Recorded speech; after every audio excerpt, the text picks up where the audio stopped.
I'm old-fashioned. I like two sexes. Yeah, and another thing, all of a sudden I don't like being married to what is known as a new woman. I want a wife, not a competitor. Competitor. Talk about a bit, this crying in the morning thing, this depression, let's get that fixed. That's what men think, isn't it? What? Unless you've got the answer, unless you can say, oh, I know this bloke in the Essex Road who could fix that, then there's no point bothering. How do you rate women so well? I think of a man, and I take away reason and accountability. I love him, and I don't care what you think. I love him for the man he wants to be, and I love him for the man that he almost is. What do people have rows about? Money, sex, money. He wants, she doesn't want. She wants, he doesn't want? Women have always been a big problem to me, Dr. Fussband. Are you listening, Doctor? Yes, go on. By the way, my friends, if you didn't hear the show in which Alan and I analyzed every single one of the opening, what is the word that we would use? Clips. The movie that they come from and what they mean.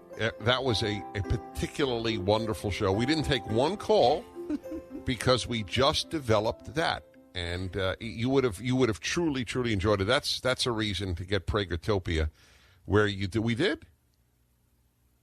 We took calls. Okay, we took calls. Few though, relative to a typical male-female hour. That's a reason to get Pragertopia. Subscribe to the show. You listen to it anytime you want. If you missed it or you'd like to hear it another time, and I'm a big advocate of hearing what's worthwhile another time, and I hope that you feel that my show is worth it. Dennis Prager, Male-Female Hour, the most honest talk about men and women on radio, of which I am aware. If there is another one, I would love to know it, and I would subscribe to it, because it's a rather important subject, and it is not dealt with in honesty, because people are afraid to tell the truth, lest they be called sexist, politically incorrect, and the like. So, today's Male-Female Hour features our seasonal guest. That's what you are. You were the seasonal guest. And it's astonishing how fast 3 months go. Yep. I looked at you when you came in, Alison Armstrong, and thought, is this 3 months? And sure enough, it is.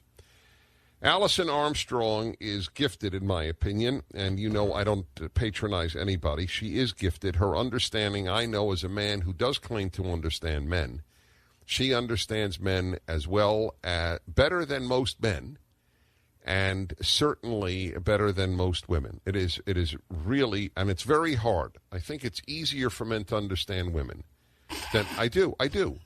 She's laughing at me, which is perfectly appropriate.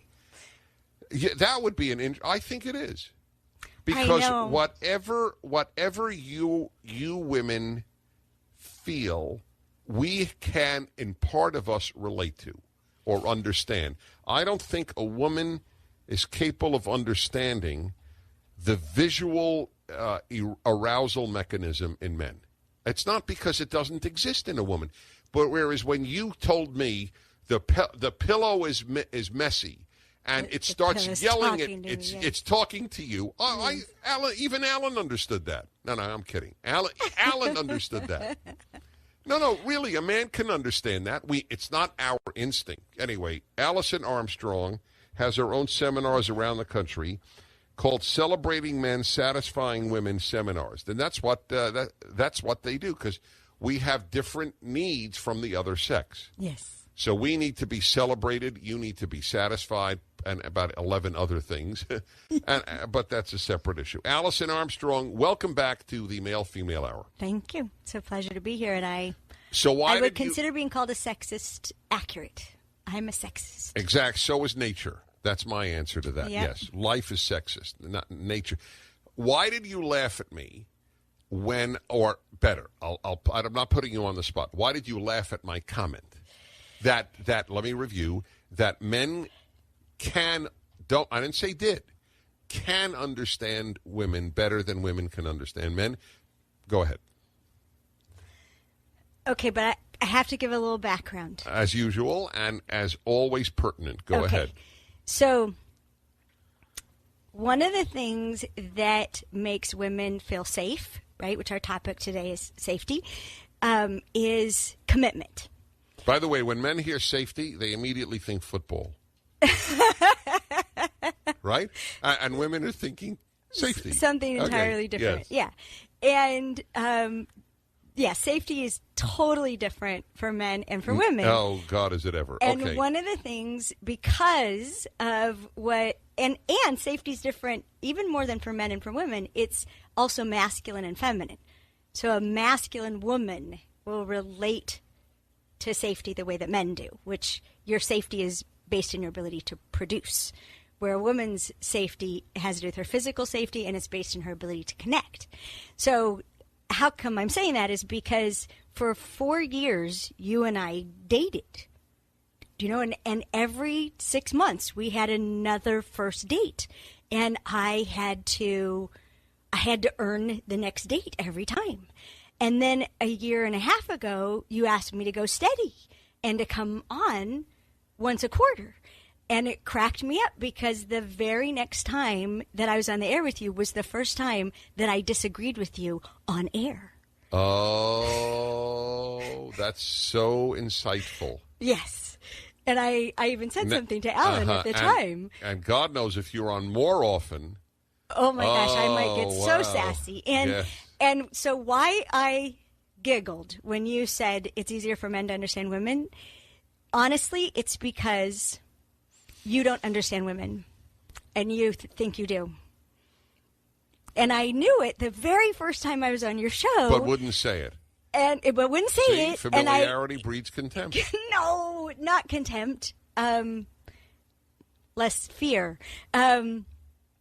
The very first time I was on your show, and we talked about this, you said that you thought women didn't want sex as much as men because they didn't focus on it. And that's when I knew that you actually didn't understand women, because just the idea that a woman would focus, period. Well, that was my point. No, why is that wrong? You're right. Wait, why did you just say that women don't focus in general, and I was just talking about sex? Yes, but that's... Anyhow, we talked about it before. It's not why, but do you know that I have feelings in my body and they aren't even in the same place as your feelings in your body? I did not know that. Yeah, we don't feel things in the same parts of our bodies. Oh, that I did know. Believe me, that I know. Yeah. But I thought you were thinking of emotions being centered elsewhere, but yeah. No, it's true. Yeah, all right, that's fine. Yeah, for example, where I feel happiness and where women feel happiness and where men feel happiness is in a completely different part of their body. And really? How so? Well, a woman feels happiness in a place she calls her feelings, which is right in the center of her chest, in between her breasts. That's where her feelings happen. And men accuse women of making their feelings. Why do you always make your feelings the center of everything? And to us, that's crazy because they are the center of everything. They're right in the center of our bodies. Whereas men, you have feelings in all different parts of your body depending on the feelings. And the feeling of happiness you guys have in your upper chest and your shoulders. And if you have a moment of ecstasy, which we call a big happy, it shoots down your arms and out your hands. Which is why you guys do high fives and jump up and hit the beam and the rim of the basket and spike the ball, and you have all this energy shoots out your hands when you're really happy. And it's also why when you're really happy, you do something that women call puff up. So you literally, there's this that happens in your shoulders where you get puffed up with happiness and power. And unfortunately, most women, when they see that in a man, they castrate him. It scares the pucky out of her for a man to be full like that. They call it, he's so full of himself. And they react to it. And they get scared and they emasculate him in order to cut that energy down and that power down to what they think is a safe level. And it's one of the best things we do in our programs is we change the way women see men so that they actually get happy when a man is puffed up instead of get afraid. They start to love it and celebrate it. Wow. That's powerful stuff. It is. By the way, I just want to say on behalf of Dennis Prager, that I only claim to know men very well. All I said and got put down terribly for was that I think it's easier because we're centered in the brain. So if you tell me X, Y, and Z about women, I immediately accept it as true and try to assimilate it into my life. But there's no rebellion in me as a man. But there's a rebellion in a woman, totally understandably, against understanding male sexual nature. Because it's initially so frightening and animalistic. Back in a moment.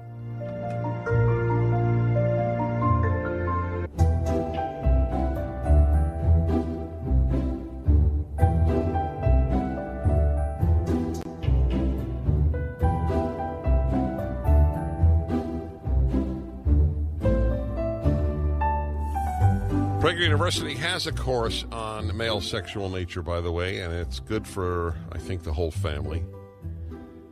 Is that fair to say, Alan? It's good for the whole family, and it's particularly good for your daughters. They should know what men are like and how men look. Dennis Prager here, Male-Female Hour. I want to say that one more thing, Allison, in light of your comment. I know that I know men better than I know women. Hence, you're on. That's a one of the reasons, aside from your genuine wisdom, which is the highest accolade I can give. Aside from that, or part of that, is that you do know women. Yeah. And so I want people, look, I make no bones about it. I, in fact, present how men think clearly in a non-threatening way to women. And that's a big, valuable thing to do. Yes. But I want women to be as presented, and your insights into men. Your insight about where we feel happiness, something I didn't know about men, all right? So anyway, I just want to make that clear. Now, today you wanted to talk about safety. As soon as Allison came in, I like to tell people as much as possible. As soon as Allison came in, and I said, so let's talk about what we'll talk about. And Alan said, oh, actually, Allison has a topic, safety. And after I woke up, I said, who cares about safety? Or something to that effect. Yes. And that was a great moment of male-female difference. That's a big word to women. Yes. So take it away. Okay. And this goes back to the point that you made before the break, that when I tell you how a woman is, you process it in the brain. Right. In our workshop, Understanding Women, Unlock the Mystery, the biggest challenge that men have is to see how a woman is when it defies logic. So actually, how logical men are is one of the things that makes it difficult to understand women. And one of my biggest challenges in translating what a woman is into a man's world is developing the system of logic to make sense of why a woman does what she does. And one of the biggest things that we've done to overcome that hurdle is we've asked men to think of the last time that they worried about their physical safety. And it's hard to imagine unless you were threatened by a gang. Yeah, most of them can't remember. The ones who can't remember, it was maybe a bully when they were a kid. Mm-hmm. And then there's a few that there was a moment in a street conflict or maybe in war. But even the men who've been in war, their fear is not of their physical safety. Their fear is of failing their mission. And their fellow soldier. Exactly. Their comrades, their country, their mission. That's what they're afraid of. And then we asked the women, think of the last time that you were afraid for your physical safety. Yesterday at 3 o'clock. Well, about 10%, it was today. Wow. About 80%, it's been in the last week. Wow. And almost 100%, it's been in the last month. Wow.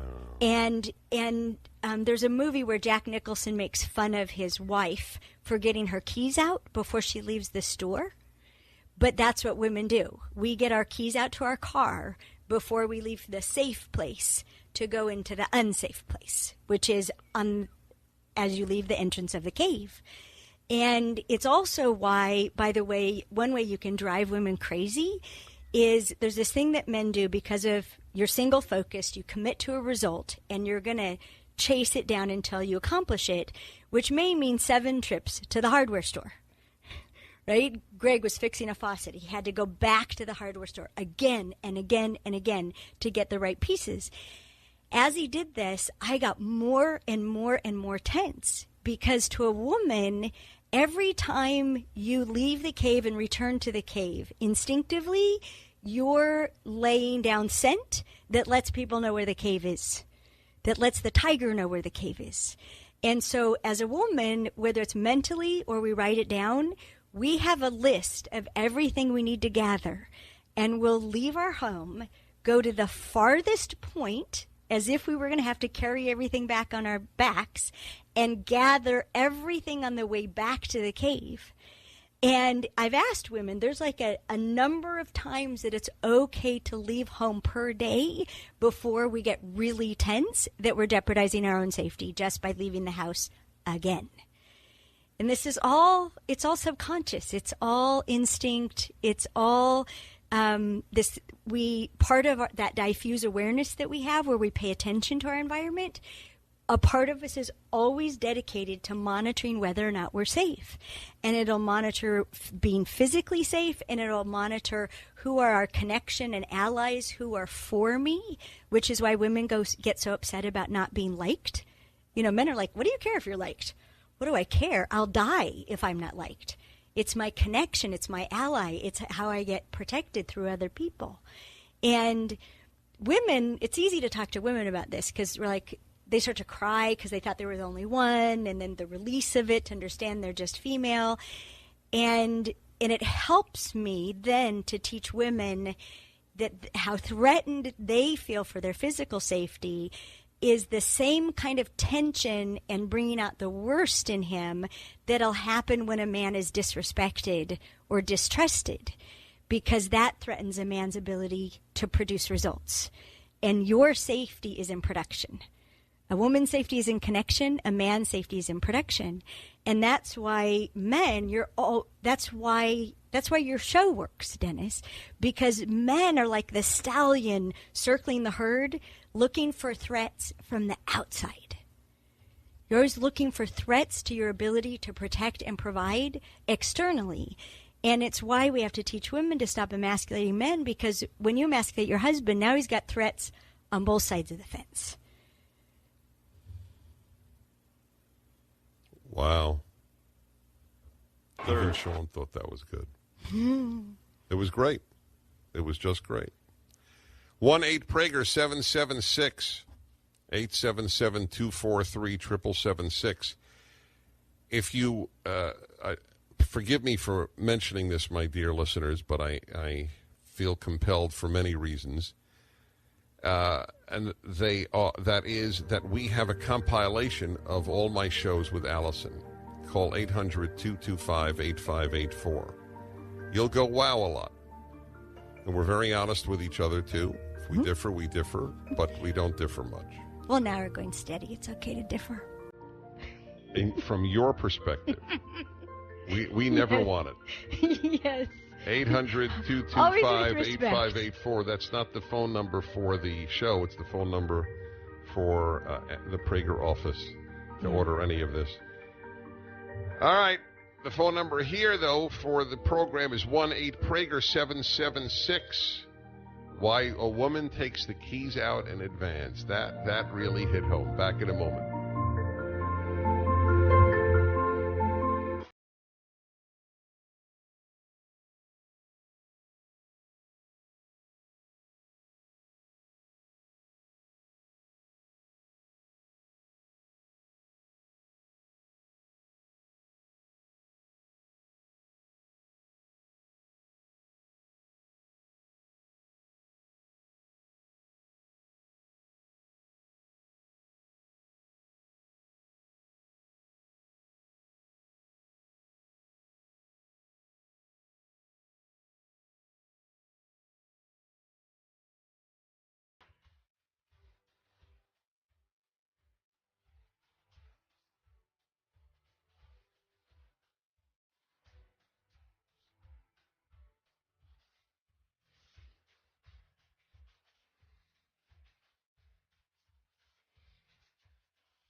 Dennis Prager here, the male-female hour.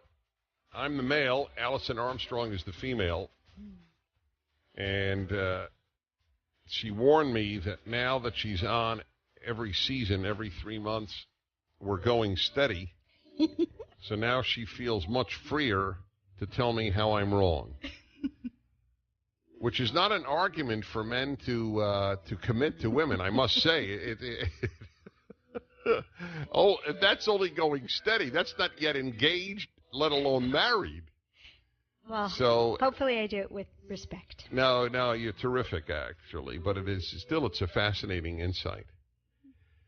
We're talking about an issue that means almost nothing to men and is of paramount importance to women. Another example of the differences of the sexes. It gives you an idea. I mean, these are differences I was not aware of. I was aware of many, but hardly all. And it is why I had such an instinctively negative reaction to my university education, because professor after professor emphasized, when I went to college, how similar the sexes are, and the only reason they act differently is that they are raised differently by sexist parents. No, the absurdity of it, I mean, the instinctive differences. Do we raise girls to take their keys out early? No. I mean, do we raise men to pump their fists in the air when they're happy? I mean, that's just silly. It's just silly. Well, in large part, especially in our culture, we worship the individual, and we always assign cause to the individual, your personality, your upbringing, your parents, your divorce, right? We always want to say that's why we do everything. And we don't take responsibility for how much of our behavior is instinct, that we are members of the animal kingdom, and we're herd animals. We have a shocking number of herd behaviors. By the way, I just want to make clear, when Allison says we're members of the animal kingdom, you're talking biologically. Yes. You're a religious woman yourself. I'm a very spiritual woman. All right, very spiritual. But you don't think we're only animal, obviously. No, I think it's a duality of human animal and human spirit. And the way that we talk about it is, we call it a cave woman attack, or the belated education of Adam and Eve. And it's a conversation between Adam and Eve and an angel, Sam, from Research and Development, who was supposed to brief them on the upgrades in their creation, in their design. And he's 40,000 years late. And the way that Sam explains it, which, by the way, someday this will be made into a movie starring Morgan Freeman, which will be hilarious. But the way that Sam explains it is that instinct was put in place so that the basic processes of being safe and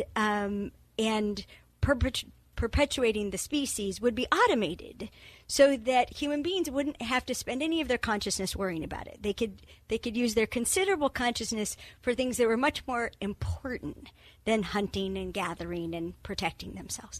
But that the problem with the automation is that there was no enough switch put in, because it was not ever conceived of that humanity would become such masters of their environment that they actually would have hunted enough or gathered enough. That's right.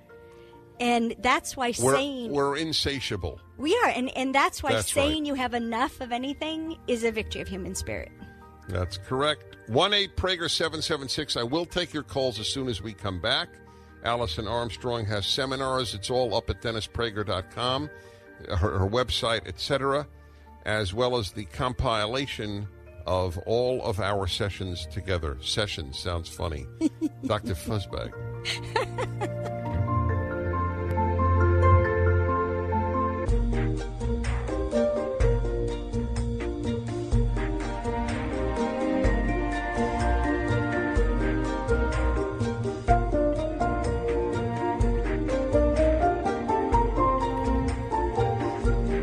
Okay, everybody, male-female hour. It's normally you and I, except when Alison Armstrong is on, and it's Allison and I and you. She chose the subject, which I admitted at the outset when I heard it, I almost took a nap. Safety. As I said, men immediately think of some NFL play. I mean, it's not uppermost in our consciousness. Safety. I felt the last time I felt physically unsafe, I was in my early 30s in the Soviet Union, trying to escape through on a train at midnight to Romania. And with me were documents that the Soviets would not have been happy that I took out. So wow. That was it. So, and you have it every day. Yeah, and if I could give all the men listening a good reason to be concerned with safety. Yeah. Safety equals romance equals sex. Okay, that's a good reason. Now you're talking. The things you do that make her feel safe.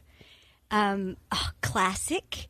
If you don't know her well, take the elbow as you cross the street. If you're in a romantic situation, you put your hand in the small of her back as you cross the street.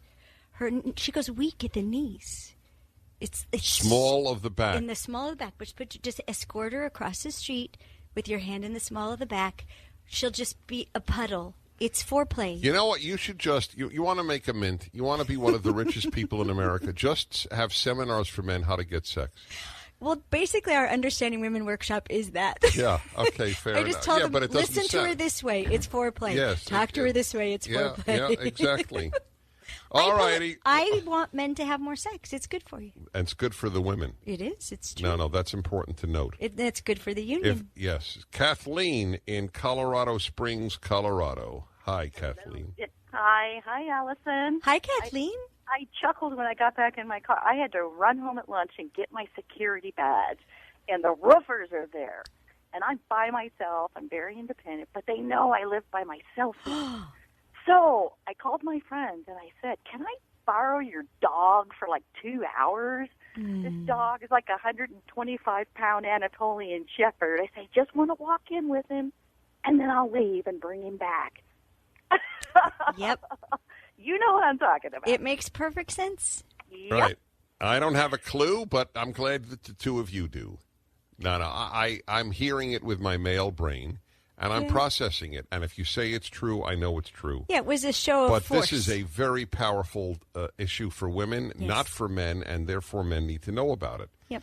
Just as the other aspects that I talk about men. Detroit, Michigan, and Sharon. Hello, Sharon. Dennis Prager, Alison Armstrong.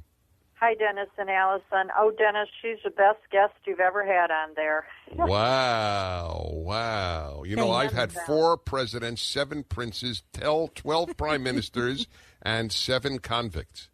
Wow, the convicts. Thank you. She's great. That's why she's a regular. Go ahead. It's wonderful. I'm 63 years old, and last fall I bought a handgun for protection for myself and my home.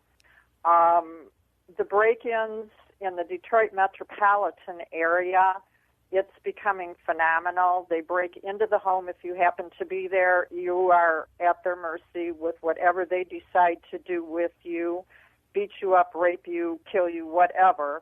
And recently I applied for a CCW permit to carry my gun with me. And this is how bad it has gotten in this area when you have a 200-pound male diving through an open window of a woman's SUV, putting a gun to the temple of her head, ordering her out of her vehicle and pushing her out the door in order to steal her vehicle in a store parking lot. Yep. Well, there you go. By the way, that's a very interesting point because we associate desire for gun ownership with men. But if you ever look at these rallies, or it's just as many women. There are entire women gun owners clubs and so on. And now it makes sense because politically it doesn't seem to make sense.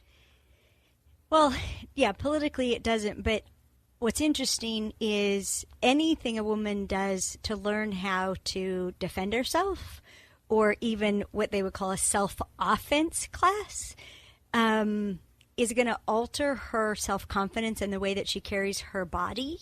And studies have shown that the more confident a woman is, the less likely she is to be accosted. So the more timid a woman looks, the more likely she is actually to be in trouble. So everything a woman can do to add to her own sense of safety actually creates a sense of safety. By the way, one of the calls, which I really wanted to take, I guess it's maybe worth it for perhaps the next time. A woman called, but she's not on now, and probably impossible to get in. It was that she frequently puts down her husband when she gets angry, and she doesn't want to do that. Yeah. Why don't we really should discuss that as a subject? I know we have in passing. Yeah. I'm not today because this is worth it for today. Let's go to Long Beach, California, and Bert. Bert, Dennis Prager, Alison Armstrong. Well, Allison, you're sitting next to a gentleman, my favorite guy, but he's 6'4" tall. We all know that. Yes. Now, what happens about us guys under the 5'10" club, where women instinctively say, well, you know, I'd like to go out with Tom, but he's kind of a little guy, and I'm not feeling protected.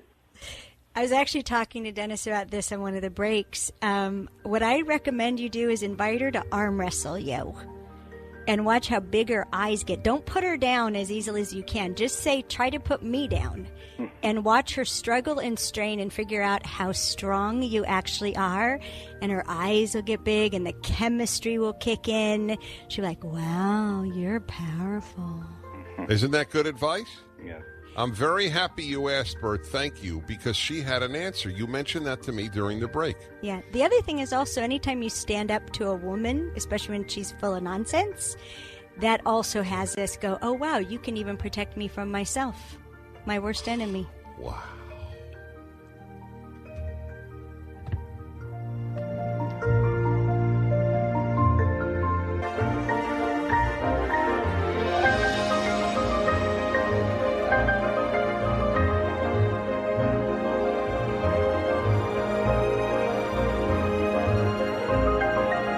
Listening to the Dennis Prager Show. This has been revelatory, as usual, which is why we have Allison on every season, every 3 months. For those who don't know how often seasons go, I feel silly saying. I must admit, I feel silly. Well, it is California. We don't exactly. Well, that's have right. seasons. That's right. That's probably what caused it. But it is a national show. Most listeners do have seasons. Yes, we have quarters. Yeah, we have quarters, semesters. Exactly. And the topic has been safety, and the thing that I. All righty, everybody, you're listening to the Dennis Prager Show. Thank you for doing so. And if you're celebrating it, and that's going to be a big part of our discussion right now, happy Valentine's Day. This is the program where we talk about everything in life. Normally on a Monday, which is what? Is Valentine's Day always a Monday? No, it goes by the date. So if Valentine's Day is a Saturday, so be it. But it happens to be a Monday this year. Today is Monday, and it is February 14th. Valentine's Day. And normally the first hour on a Monday, I review the weekend events. But it's Valentine's Day, and I could postpone that for an hour. I want to talk about Valentine's Day. And when it comes to men and women, my first choice, I think that's fair to say, is Alison Armstrong. That is a compliment, Ms. Armstrong. Thank you. And you've earned it. You've earned it the hard way, through plugging away at the theories that you have been blessed to come up with. Alison Armstrong runs a website and speaks all over the place to women, and now to men as well, about men and women. And I will tell you, as a man, that I have found that she understands men as well as any woman that I have ever met in my life, and better than 99%. And it is not a put down of other women. It is almost like saying that somebody understands orangutans, because we are orangutans to women. And Alison Armstrong, welcome to the program. You have an interesting theory on Valentine's Day. Take it away. Thanks, Dennis. Mm-hmm. I boycott Valentine's Day. I think it should be banned. I think it should be declared a national disaster. Other than that, she doesn't feel strongly. See, the joy of having Allison is the clarity is overwhelming. You know exactly what she thinks. Let me just tell you, her website is understandmen.com. Women, if you want to understand men, you have two choices, and you should use both, me and Allison. And that's how highly I recommend her, because I think I understand men very well, and I have tapes on the subject, but I think you must hear her, because sometimes you might be able to take it better from a woman. And she has, in any event, we have, obviously different ways of saying it, but you really do understand. You think that Valentine's Day is a national disaster? Yes, I do. Now, you who work so hard at cultivating male-female love, that's what's so interesting. Folks, you need to understand who was saying that. Go ahead, why? Well, it's a disaster at a lot of levels. It's a disaster for most couples because of the expectations it sets up under really, really difficult conditions to fulfill, and the whole phenomenon of expectations and what that does to both men and women, which we can talk more about. It's also a disaster for anyone who's single, especially single women. Today is a day that single women anticipate with dread and horror and tears, because it's the day that they feel the most wrong, because they're not coupled. And as a woman, if you're not coupled, you're the lowest on the totem of status amongst women. And so this day reinforces that, you're really almost on the outskirts of the tribe. you're just up from outcast, and so it's very, very painful for women. They have to fight for their self-esteem all day long. It's also a day that's mostly about form, which is the domain of women. We're much more interested in form than substance. So, for example, if a man makes the mistake of sending flowers home instead of to the office, where they can be shown off in front of all the other ladies, see, I am loved, he's not going to get nearly as much credit, because it's all about what it looks like to other people. A big part about what it looks like to other people.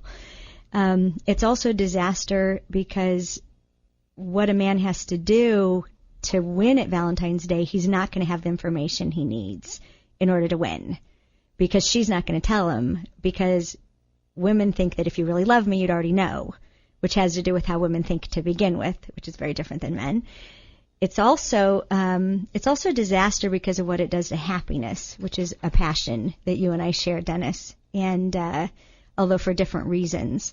The extent of the hurt feelings that can be caused by this one day has the potential of diminishing a woman's ability to be happy for a very long time. And when a woman isn't happy, the sun goes behind the clouds for the man in her life. He's shut off from life force when the woman in his life isn't happy. So, it just goes on and on and on. And then it's also got now, and it's part of the culture of kids, and I have kids, so they're doing their Valentines this weekend, and then that comes up, who do they like and who do they not like? And with all the whole self-esteem movement, your children aren't allowed to not like anyone in their class. That's against the rules to not like anybody.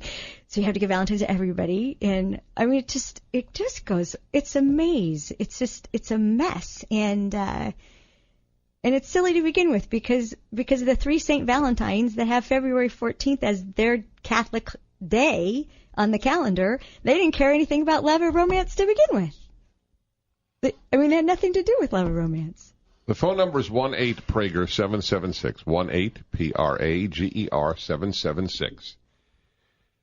You have to understand that this attack is not coming from an anti-romantic person. This is a woman who is devoting her life, and I believe almost uniquely successfully, to explaining men to women and women to men. And she believes that this day is a disaster. I actually take notes when you speak. I cannot praise you highly enough, and if you don't know how rare that is how highly I think of the gift, and it's a gift that you have to explain the sexes to each other. Your line here, women thinking, if you loved me, you would know. I don't have to tell you. So you should know what to do. Where does that come from in a woman? Okay, where it comes from is there's a fundamental difference between men and women in that men are the hunters and women are the gatherers. So you have a hunter's intelligence. I have a gatherer's intelligence. Part of a gatherer's intelligence is an enormous database. I am an enormous walking database. And since my survival instinct tells me my survival depends upon pleasing men and avoiding displeasing men, I have a database on every man whom my survival may depend upon, which is basically anyone standing nearby gets a file opened on them. And, for example, I know from a year ago that you eat your lox with cream cheese but without the bagel. When you're watching your weight, you don't eat the bagel, you know, and you don't like coffee, even though your daughter makes the best coffee I've ever had in my life, you know. But I still remember that because it's in the database, the Dennis Prager database. So as a man is talking, he's just telling about his day or about his golf game or about a frustration he's having or something he's really excited about. I am making notations to the database. And you think you just told me about your day, and I just figured out what to give you for Father's Day. It just goes in there. Rosemary's nodding her head. Yep. The list gets made. We're just noting all the time what you need, what pleases you, what you really get excited about. And we just note it and note it and note it. And then that's why we never ask you what you want for Christmas or for your birthday, because we've already made the list from listening to you and observing you. Now, women think that they make that list because they love you. Women think that they're paying as close attention to their boyfriend or their husband as they are because they love them. They don't know that they do it out of instinct, that it requires no effort at all. It's just instinct compels them to do that. But they think they do it because they love them. Therefore, when you don't know what I want for my birthday, when you don't have that list going, you must not be paying close enough attention to me to get that list going because I've dropped a million hints, you know, and therefore you must not love me as much as I love you. So it's devastating to me that you don't know what I want because it means you don't care that much about me. It means you don't love me as much as I love you. But it's all misidentified. Me knowing what you want isn't because I love you. It's because I'll die if I don't know what you want. Instinct compels me to know what you want. So when you ask, what do I want? I'm so hurt that you don't already know. I'm not going to tell you. You know, you should already know. And then because you don't know what I want, because you have a hunter's intelligence and you already hunted and caught me, so you're not paying attention to me that way anymore. You're paying attention to bringing home the deer to feed me. Now that you caught me, you have to provide for me. And if you are paying attention to me that way, then all the deer are getting away. You know, so you can't pay attention to me in the way that would have you know what I want. Brilliant. It's simply brilliant. 1-8-PRAGER-776. Got calls from around the country. We already have a man saying the pressure on him is enormous because it's also his wife's birthday, so it's a double whammy. Oh, geez. And a woman saying that she totally disagrees. You must be very sad because you don't love Valentine's Day. We'll take them all on the Dennis Prager Show. All righty, everybody, you're listening to the Dennis Prager Show. I have a brilliant observer of men and women. Brilliant. Alison Armstrong. Her website is understandmen.com. I heard her tape, thanks to Rosemary Swade, many years ago, and have had Allison on regularly ever since. Allison has I did not know, in fact, at all what she would say. I just knew we wanted Allison on for Valentine's Day, and sure enough, Allison says it's a disaster. And it's a disaster because, well, you believe it's a disaster primarily because the men don't know what to do on it, and it's a day of form. Mm-hmm. Let me take, as it were, a devil's advocate position. Do you believe, for example, that birthdays are a disaster? I think they can be for the same reason that Valentine's Day will be, and that's for lack of information. That's what will have any time of acknowledgement. So it's mostly it's her birthday. Her days are the more likely to be the disaster. Oh, yes. Okay. Oh, yes. Because he doesn't really know what to do to make her happy, right. And she wants him to know without her ever having told him. Yes. When you made the profound point that is something that comes naturally to a woman and not at all to a man. Mm-hmm. Exactly. I could. It makes perfect sense to me. But let's go to some of the calls. 1-8-Prager-776. Alison Armstrong, my guest. I'm Dennis Prager, and in San Diego on KCBQ, it's Alan. Hello, Alan. Dennis Prager. Hello, Dennis. Hi. Yes, I have a wife whose birthday is Valentine's Day, and over the last 23 years of marriage, I actually asked her to marry me on Valentine's Day. And so it's been quite a bit of pressure for probably 22 of those 23 years. This year actually there was probably a whole lot less pressure because just your last comments, I started using my Palm Pilot to make notes as to what I'm supposed to get. Oh, what a riot. That's great. That is so you will surreptitiously enter data when you hear something from your wife? That's correct, yeah. Amazing. That's awesome. So let's see. Put a to-do list together and pick up what I need to. So on February 14th, you have to acknowledge how special she is as a person, because that's what birthdays are about. They're all about how special you are as a person, right? That's correct. And then you also have to acknowledge her as your girlfriend and your lover. Uh-huh. Right? Yes. And then you also have to celebrate the anniversary of when you asked her to be your wife. Yes, and then also get all the kids to enjoy the day the same way. Oh yes, and they have to be little angels.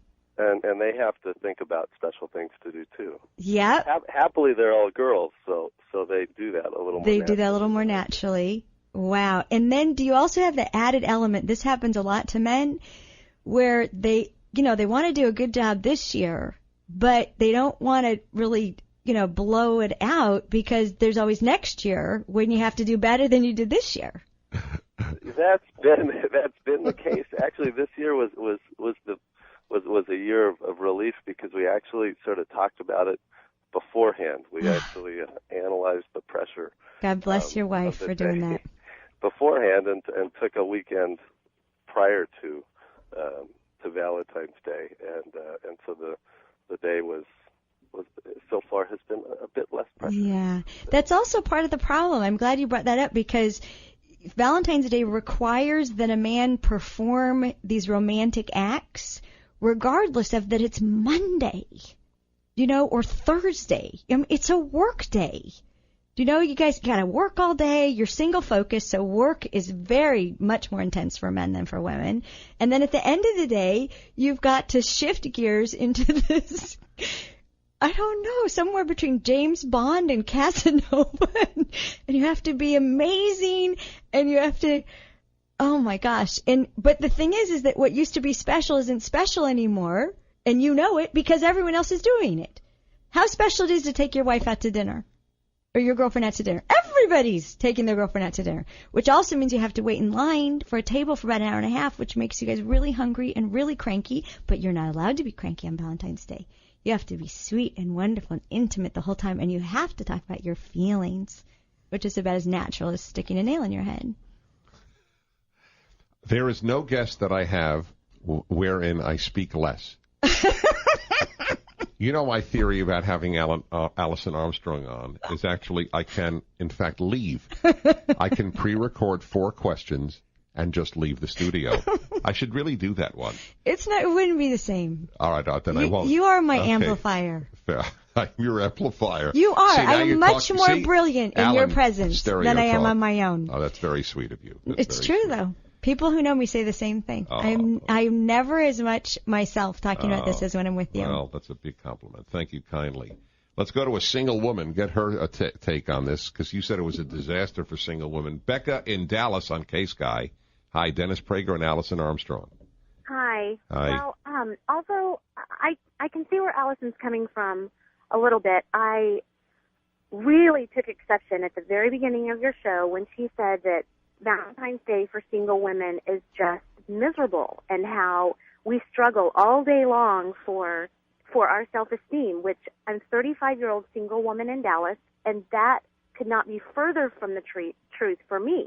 Good for you. And over the past 5 years, since I have been single throughout my 30s so far, different things I've done everything from going out with girlfriends, on other single girlfriends on Valentine's night to staying home. But I wanted to make this one point.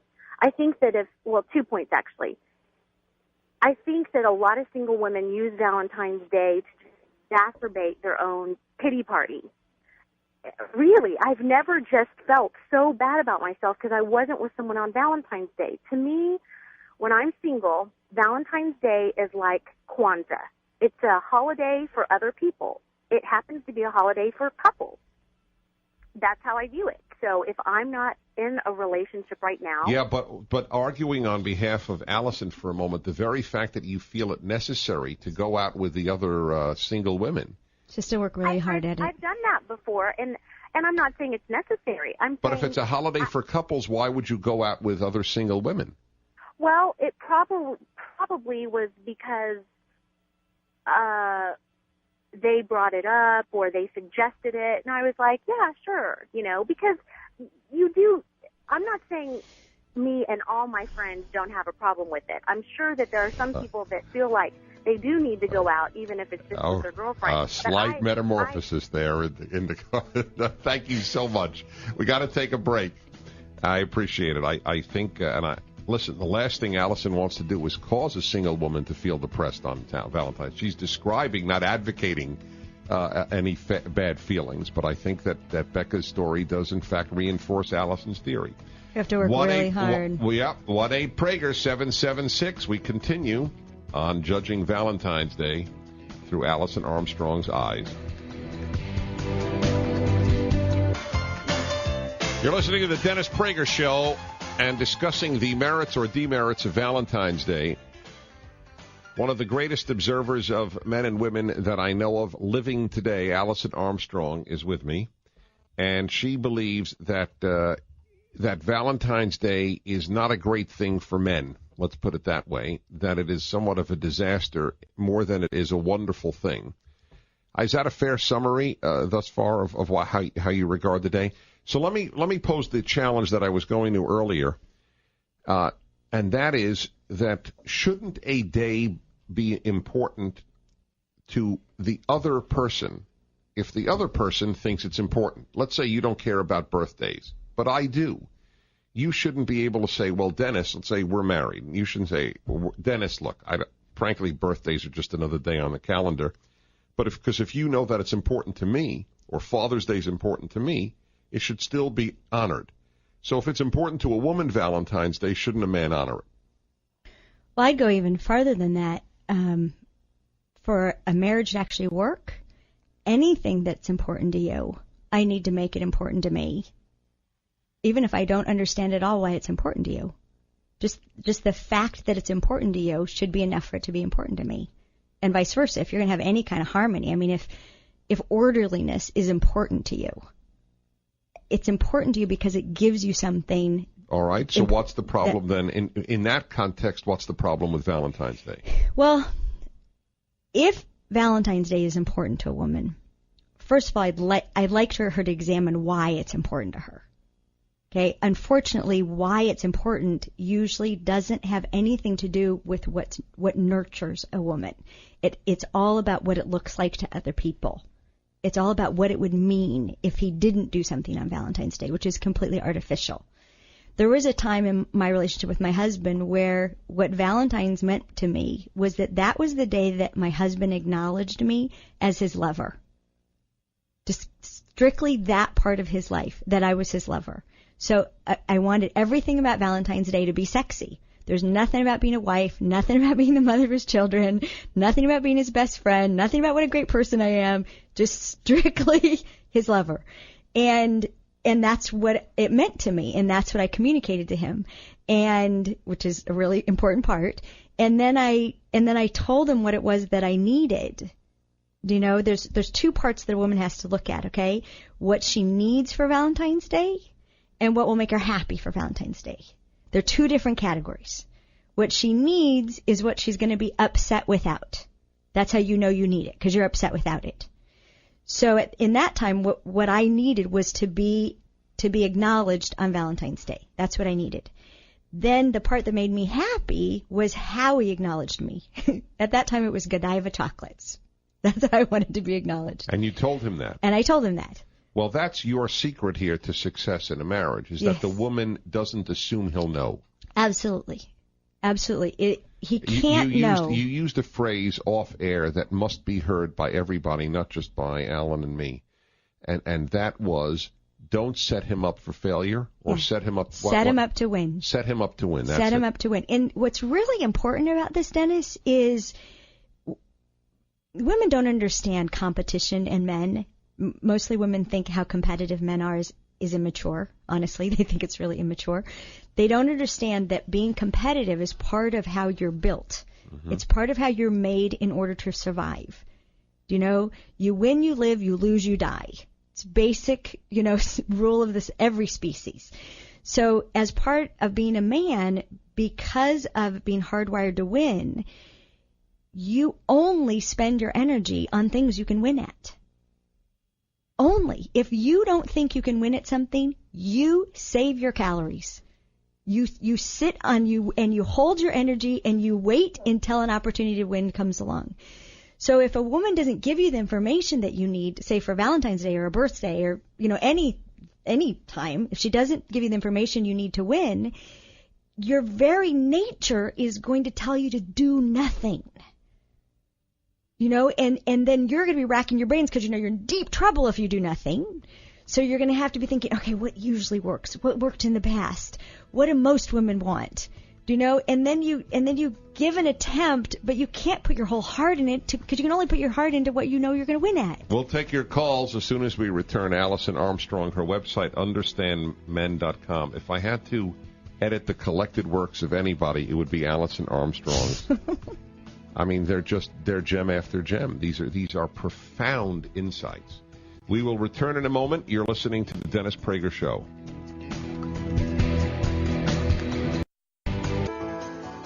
You're listening to the Dennis Prager Show on this Valentine's Day. Brilliant insights into men and women from Alison Armstrong, understandmen.com. You should get her tapes. I have no financial interest in your success, but I do have an interest on the sake of male-female relations in your success.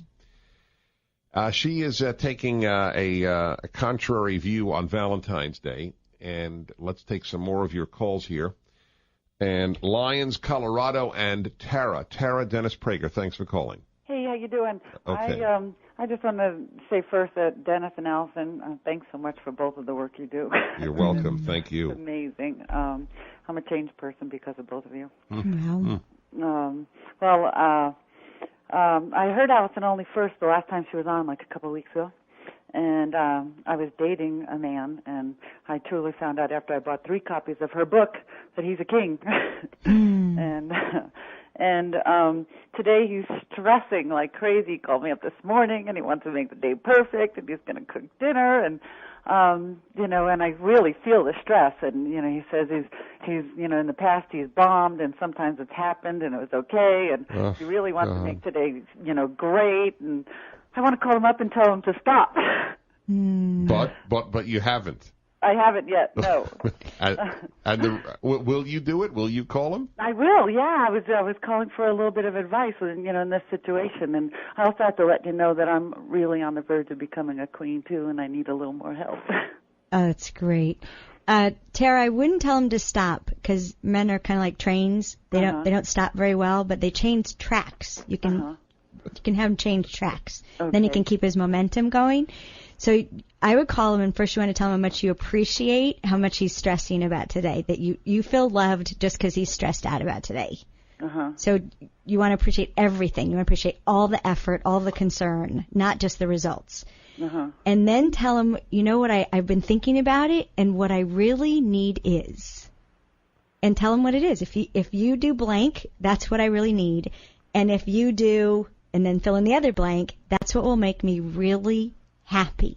And you want to make sure you use that word because that's what he cares the most about. He cares that you have what you need, and he cares about making you happy.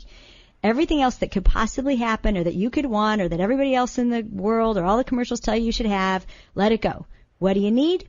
What'll make you happy? Okay. And if it's a kiss, if it's being held in his arms for a few minutes. And what would you fill in? Yeah, well, a little bit more communication. It's only been 3 months since we're dating, and he is a great communicator.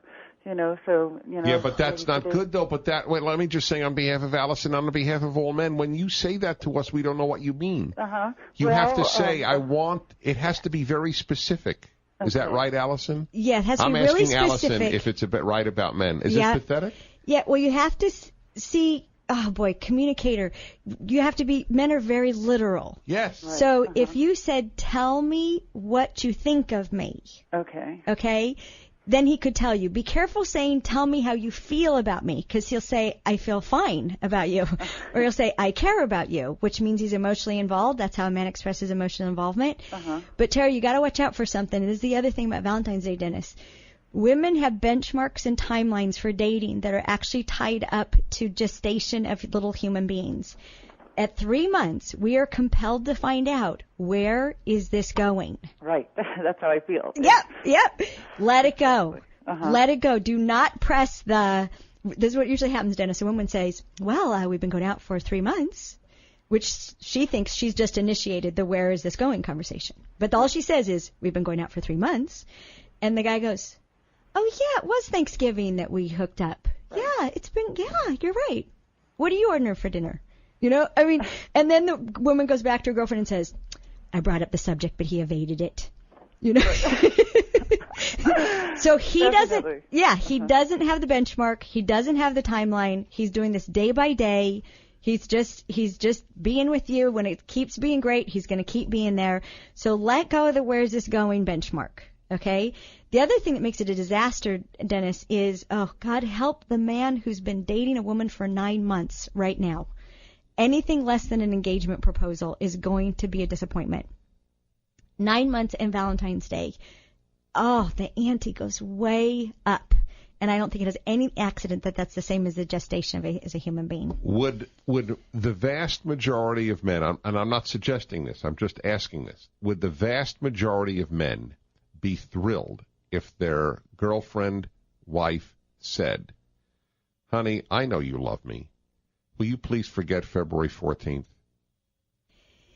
Well, the vast majority of men, in fact, all the men I've ever asked, say Valentine's Day is their worst holiday on the whole calendar. They hate Valentine's Day. And their biggest complaint is that it's anti-romance. Romance requires spontaneity.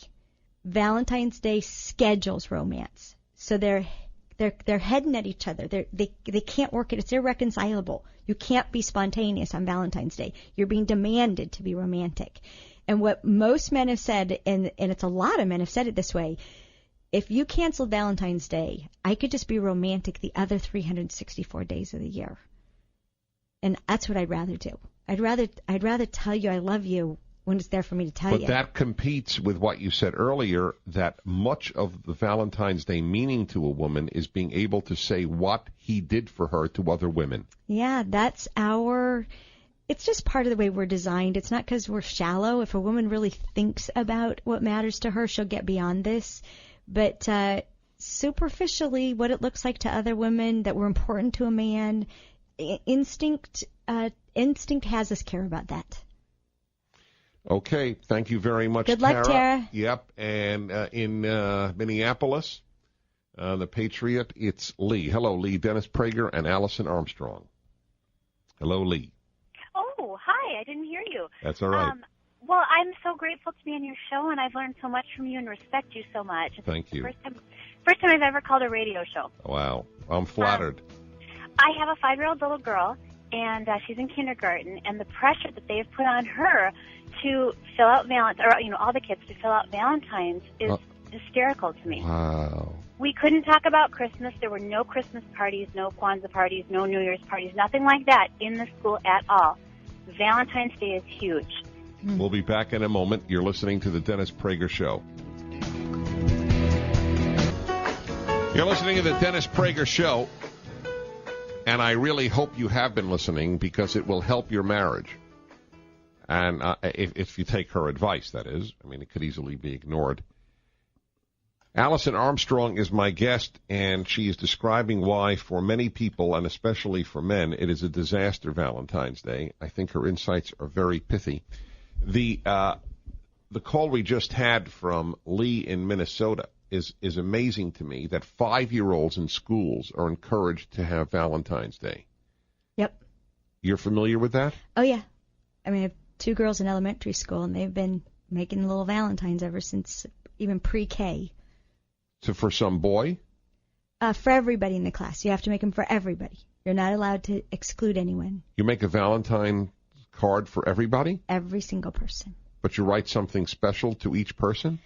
Oh, usually the kids just go to Target or Walmart and they buy, SpongeBob or Spider-Man. But it is interesting. And they sign their name. That's the holiday school. They don't, President's Day, well, the kids are off, obviously. Mm. So one of the national holidays is probably totally ignored. Christmas, we can't, the name can't be mentioned.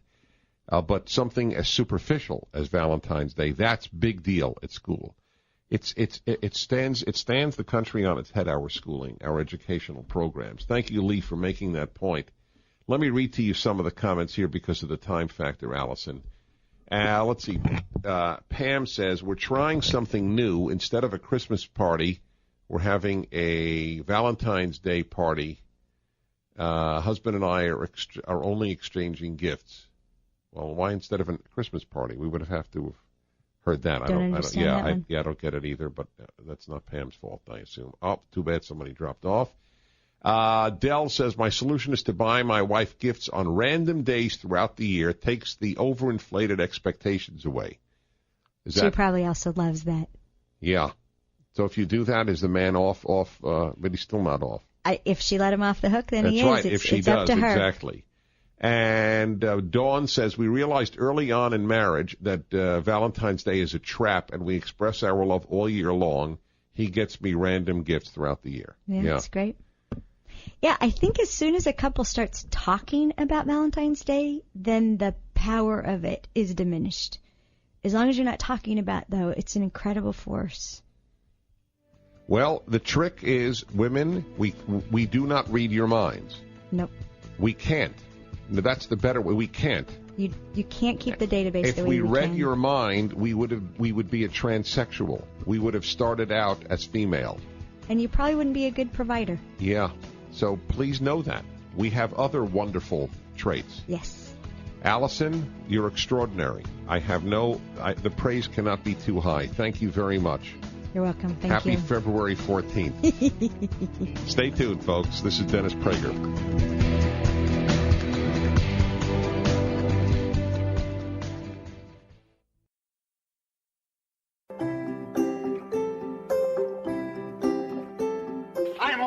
I like 2 sexes.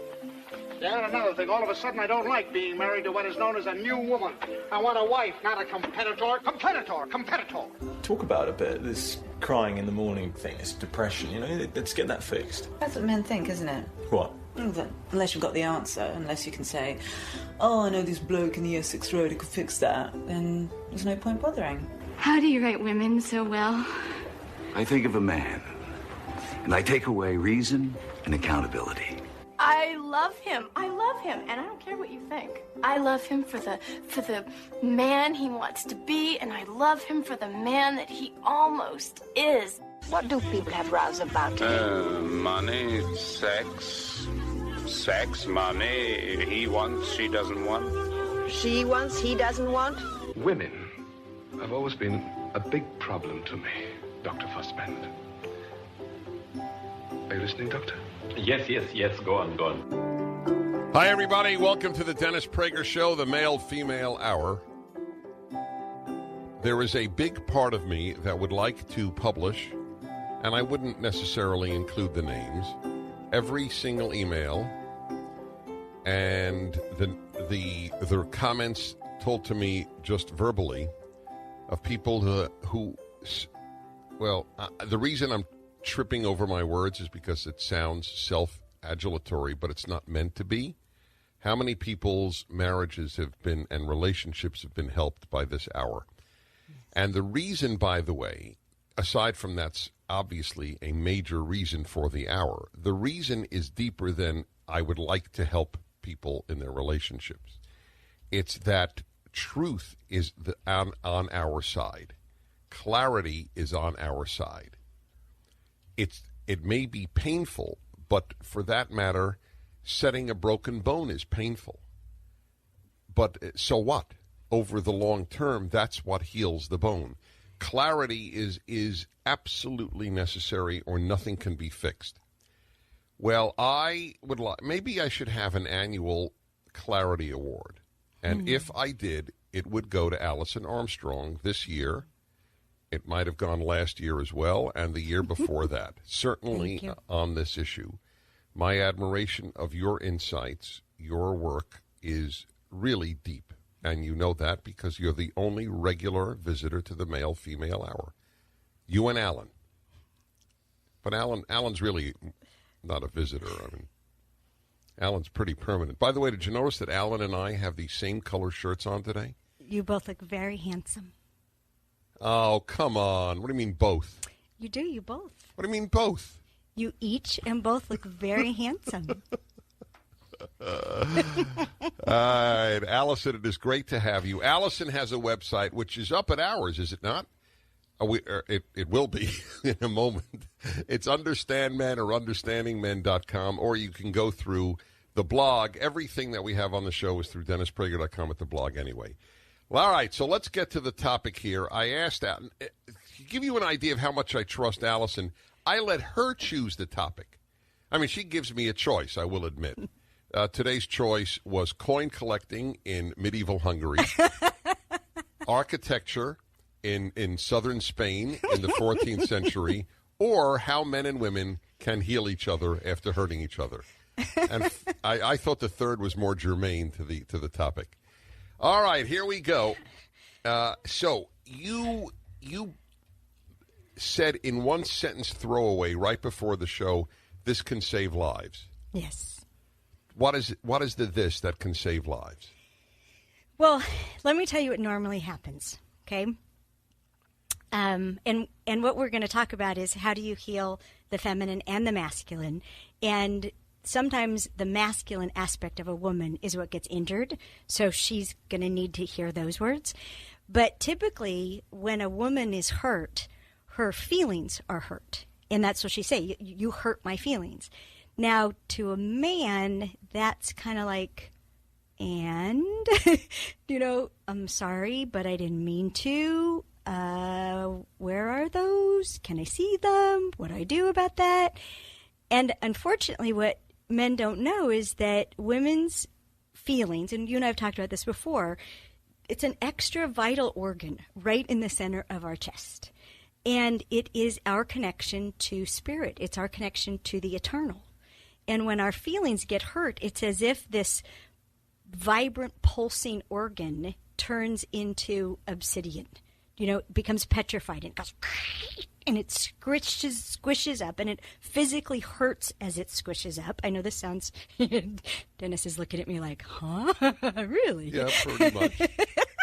It's okay. I've had thousands of men look at me just the same way while all the women were nodding their heads. I believe you. And that's why you're on. Yes. And what happens is as our feelings, petrify and scrunch up and the life force is squished out of us, another kind of force, it's like a death sort of force, travels through our system.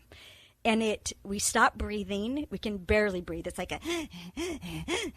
and it shuts down our arms and legs, and we curl up into the fetal position, or we do what I call planking, which is like you're buried under dirt. And then this blackness, it rises up into our heads. It shuts off our vocal cords. We can't look at the person that hurt us anymore because it feels like it's stabbing into our eyes. And when it gets up into the top of our heads, anything good disappears. Any happy thought, any possibility of partnership or communication just gets shut down. And it's really like a computer crashing, utterly crashing. Except it gets worse, because when our normal, vibrant, life-filled system crashes, there's this other thing waiting, and I call it the rage monster.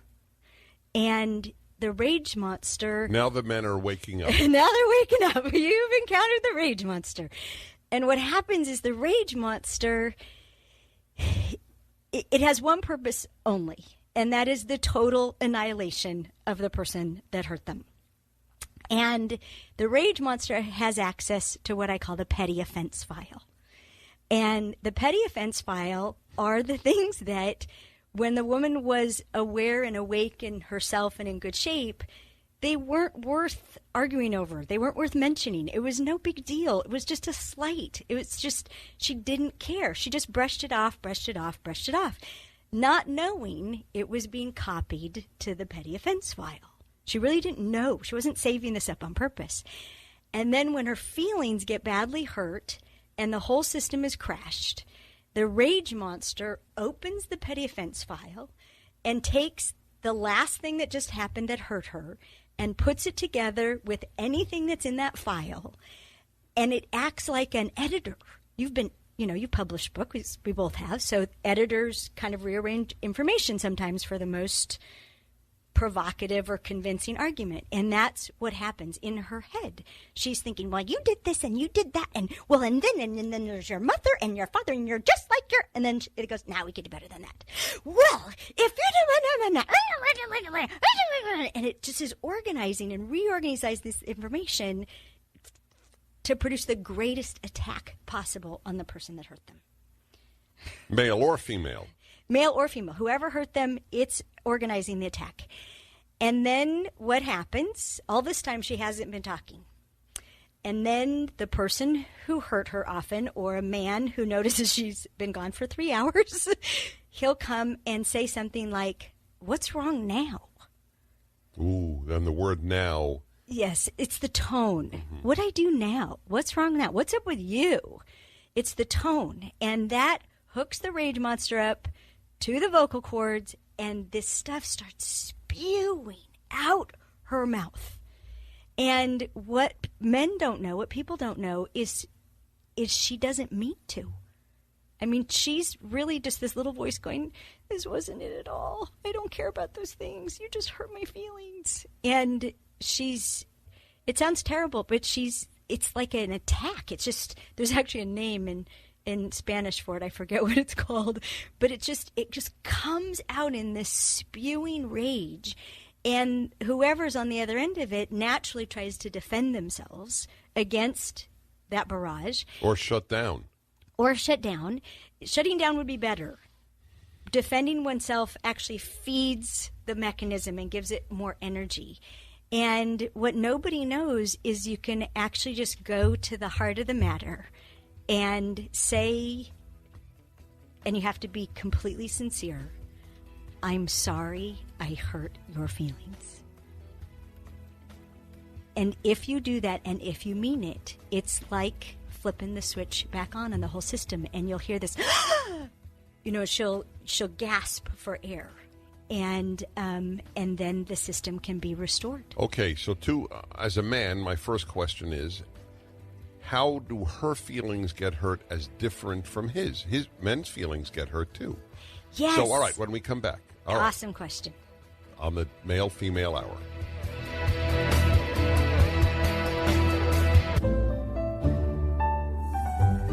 You're listening to the Dennis Prager Show, the Male-Female Hour. Let me put this in a slightly different perspective, what is happening on today's hour. I claim to understand men very, very well and to explain them very, very well. I have never claimed to understand and explain women very, very well. I just want that clear. But I believe that Alison Armstrong knows both sexes very well. I think I know women well, but not very, very well, not like I know men. Also, I think that women are more complex. Would you agree to that, by the way? I would. We have a puzzle to explain men, and it has 13 pieces. And we have a puzzle to explain women, and it has about 31. Okay. Well, so 13 to 31. Just in that way. That's over 2 times more complex. Yeah. And it's also women switch back and forth between the masculine and the feminine more easily and more often than a man does. And so that makes us really tricky, because with every woman, you really have two people you're dealing with. And which one are you getting now? Are you getting the one that's paying attention to the quality of life and people's experiences and their feelings and how's it all going? Or are you getting the one, chop, chop, let's get this done? Okay. Now, we were talking about the two sexes hurting each other and how they can heal. Yes. For women, when feelings are hurt, I'm just recounting, to make sure I got it right and for the sake of my audience. Okay. And so you'll tell me what I missed, or if anything essential, or what I got wrong. When a woman's feelings are hurt, it's like a combustible item within her explodes. And it causes tremendous anger at the person or persons who she feels hurt her. She makes reference to a box of items that normally were forgotten, but now she dredges up. Dredges my word. She recalls. I'll be more neutral. She recalls and lashes out.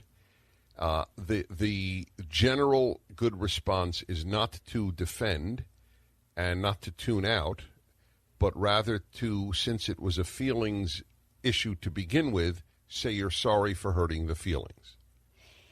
Well, that's what works. Okay. So a couple... Wait. Did you want to finish? Yeah, okay. No, I am finished, but I do want an answer to a question that makes me less clear than I want to be. Men's feelings are also hurt. What's the difference? Okay. Oh, boy. All right. So a woman will say, my feelings are hurt. Men rarely use the word feelings. They won't say, you hurt my feelings. They may say, you hurt me. Or the most frequent phrase would be to say, I was crushed. That's what men will mostly say when they've been hurt. I was crushed. And ladies, it's something you have to look for, because men are very literal, and if you're paying attention, you can see that a man has been crushed, because it looks like someone pulverized his collarbone and his shoulders cave in, and the word is crestfallen. He is crestfallen. His entire shoulders and chest have been pulverized, and he just falls in on himself. And this happens to a man when someone he cares about, that's very important, when someone he cares about does something that has him experience being disrespected or disregarded, or that person was disloyal. So it's the dis words are the ones that men will say. You disrespected me. You disregarded me. Another phrase that men will use is, you blew me off.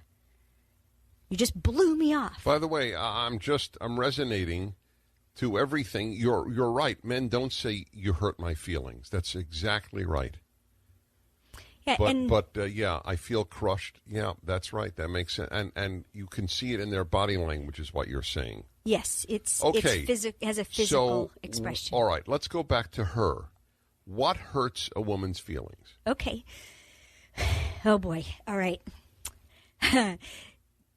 Most of my work has to do with preventing this. Yes. Because when that rage monster goes off and says all those terrible things, it's often the end of a relationship or the end of a family.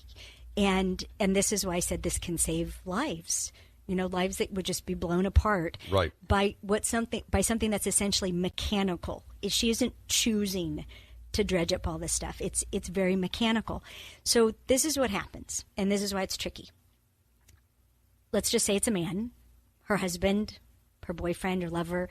A man will do something that, if a woman did the same thing, would mean that she didn't love the other person or care about the other person or respect the other person. So that's the tricky part. Why is that tricky? Well, because men and women don't do things for the same reason. So a woman will presume that a man did something for the reason she would have done it. And the presumption is what hurts her. Well, but I asked you I'm the man now. Yes. In fact, I'm always the man. So let me understand. I'm not understanding, and it may be my male obtuseness. I still didn't get an answer to what hurts her feelings. Let me give you an example. It'll be very clear. It's our anniversary, and you're late.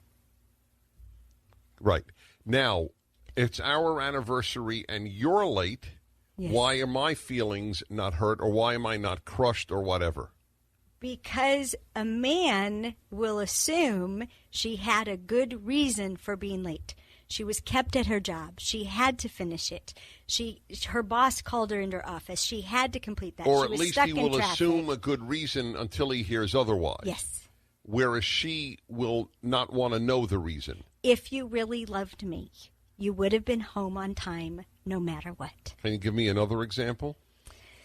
Oh, boy. I know examples are hard, but my finite male brain needs examples. I can give you a lot of examples because I'm a woman and my feelings have been hurt. Oh,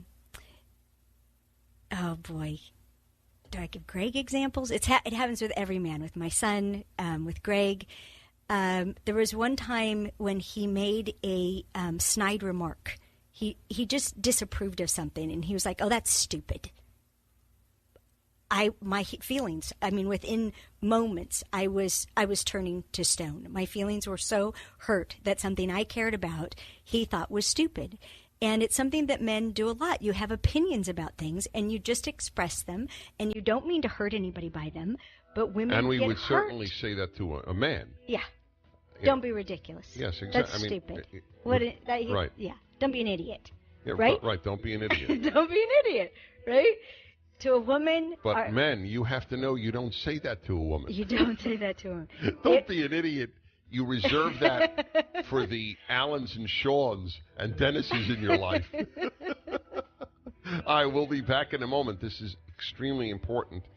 And we'll take calls as well. 1-8-Prager-776 with Alison Armstrong on the Male-Female Hour. I'm Dennis Prager.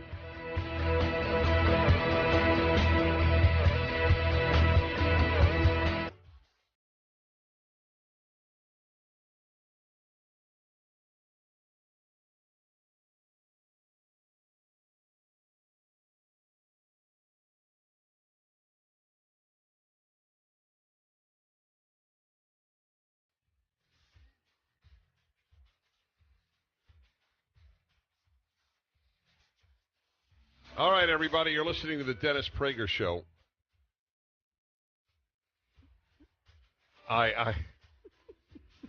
We all know why she's laughing. There are moments, I must say, when I hear sophisticated, brilliant insights like yours, Alison Armstrong, and I think that male-female relations are largely doomed unless they really are aware. Yes. And here, this, what you're describing about the ease with which women's feelings do get hurt. Yes. And the man who just looks, and why do men tell? You know this joke? I may not have it exactly right, but everybody will get it anyway. If a tree falls in the forest, is the man still at fault? You know that, right? Yes, if a man speaks in the forest and no one hears him, is he still wrong? Yes, that's a better way even. That's right. Yes.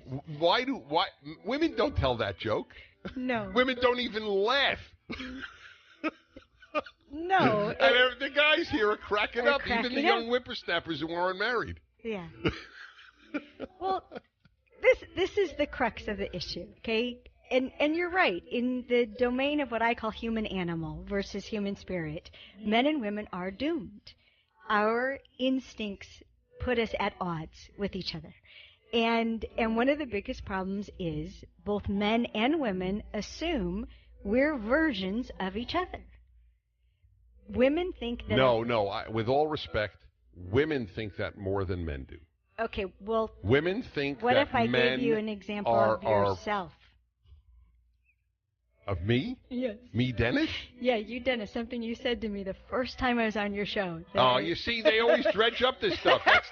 See, now she's angry at me. No, I wasn't angry. No, I'm kidding. I'm ribbing you. You never get angry at me. Okay, go ahead. I can handle it. So the first time I was on your show... I'm crushed. The first time I was on your show, the subject of sex came up. Shocking. Yes, shocking that you would bring up sex. And if you remember, we had a couple of entertaining interactions about that, which is why I was laughing. We should, publish what we do in the breaks. Do you know? That's the recording that the listeners But even would like. publish what we do on air, actually. I'm not kidding. Our dialogues are very good. Go on. Yes. And but what happened was the subject of sex came up, and you said that the problem was that women weren't focused on it. That's why women didn't want it as often, because they weren't focused on it. And I cracked up. Wait. I didn't say it as a lament, as just a fact. Oh, I know. But this is what was so cute. Okay, go ahead. What was this is cute? what was so cute. Cute. I love when they say cute. She means cute, I'm sure. No, cute is... Cute the definition means... of cute is actually really good. To focus. So the problem isn't that we're not focused on sex. We're not focused, period. You are a giant. That's great. And that's how I knew that as amazing as you are, and as much as I've learned, you also fall. Right. You're a man, and you fall not victim to. That is a great line. Yes, men. It's not that women don't focus on sex. It's that women don't focus. Because 47 things are going on. Well, that's my theory, that if we got your brain for a day, we'd all kill ourselves. Well, yeah, that's what Greg said. He goes, I don't know how you guys can get out the door. Because we have what I call diffuse awareness, which is what allows us to maintain so many connections at one time. Yeah. And why in your single focus, when you go from one thing to another, we feel abandoned. And then our feelings get hurt. Oh, by the way, forgetting even sex, which is so fraught with motion and difficulty, sports. Yes. You are amazed. I mean, when we go into one of these restaurants with the TV on and a sport, I'm not a football fan. Yes. I'm not. And by the way, that article, Alan, that you sent me has to be talked about. The amount of dementia in NFL players. It really got to me. But I will just focus on. If bowling is on, I will stare at it. Well, excellence and competition appeal to a man's instincts. Yeah. You're going to be drawn to it. If the woman you were with was talking about something she was passionate about, right, you wouldn't even hear the bowling. You would be so... That's correct. So nurtured. Back in a moment.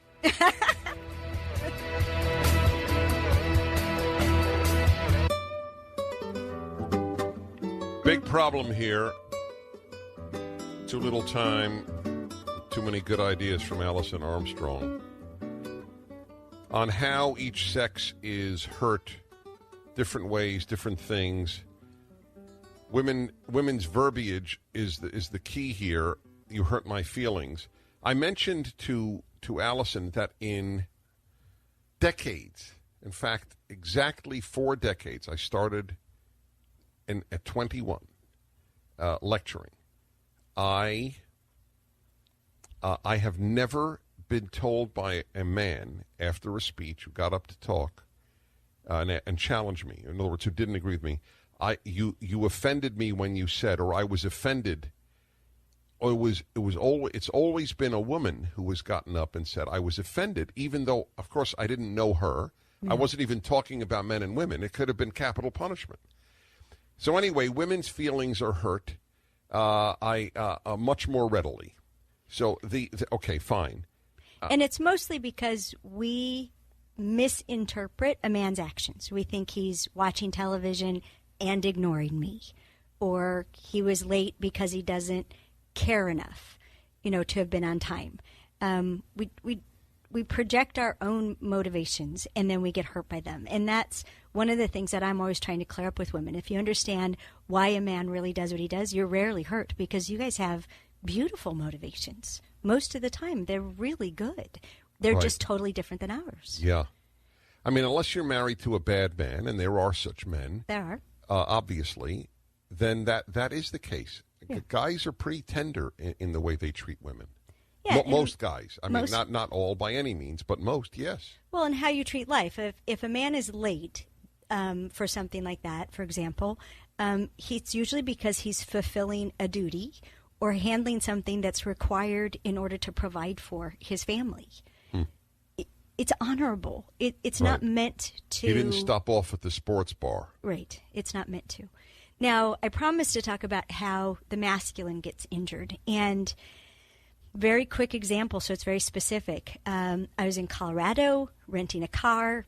I had a choice between a Ford and a Mitsubishi. I wanted to try the Mitsubishi. But, just to get my choice validated, I called Greg. Greg is a car guy. Major car guy. Honey, I can get the Ford or the Mitsubishi. I was thinking Mitsubishi. He said, you'd be much happier with the Ford. Okay. But you got the Mitsubishi. I got the Mitsubishi. And his ego was hurt. Crushed. Because he knows was better. Crushed. Well, and that's the thing. When a man if you ask a man for his opinion, and this is very important, if you ask a man for his opinion, he's going to give you the best of what he's got. The best of the knowledge he's been able to collect and validate, the best of his values, the best of what he thinks it's really going to take to be successful. It's not just some flippant answer off the top of his head. If you ask him for an opinion about something, he's going to do his best for you, and that's part of who a man is. Women don't know this.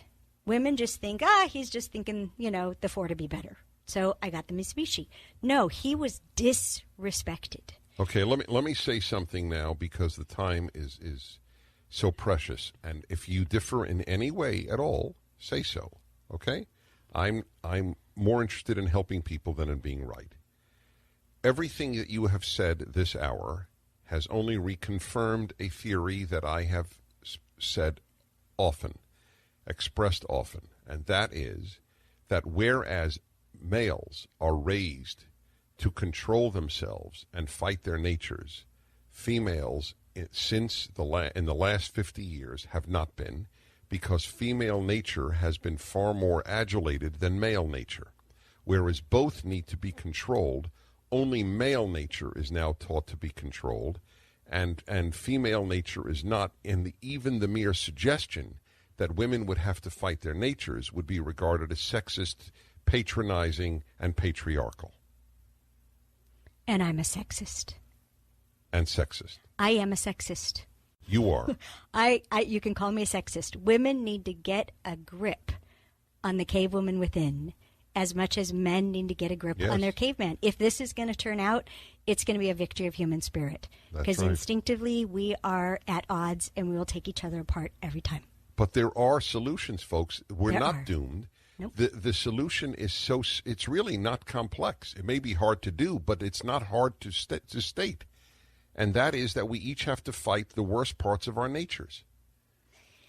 I think that's part of it. I like to go at it in another way, and that is if we can understand our nature and the nature of the opposite sex, I can actually work with your instincts to bring out the best in you. I can avoid antagonizing your most primitive reactions and instead use the need to win, right? The way that your opinions are an expression of yourself, the way that at the heart of the matter, you're a provider. I think it's easier for the woman to avoid doing that to a man than vice versa. Because one of the laments men have is they don't even know why their wife is angry at them. Yes. Right? Yeah, because it's so often omission. What did I do? Right. Is a male lament. What did I do? And the woman's real response is, as if you didn't know. Which really helps. Because she thinks you do know what you did, because if you were a woman, you would have known. It all starts with us thinking that you're a hairy woman and I'm an emotionally indulgent man. Let's go to we'll take it when we come back. A gay man is calling in and saying that everything you're saying confirms why he's happy to be gay. I said exactly that during the break, that if men had any choice vis-a-vis homosexuality, many men would turn to it. Would choose it because you were so hard to deal with. That's right. But women can do this. That's the point, and that you prove that with your workshops, and I prove that with this hour. And when I get all these letters from women who do look at their husbands and act a little differently, and the rewards are so. The joke is everything a woman wants is attainable. Yes. That's the irony. That's the good news. Back in a moment.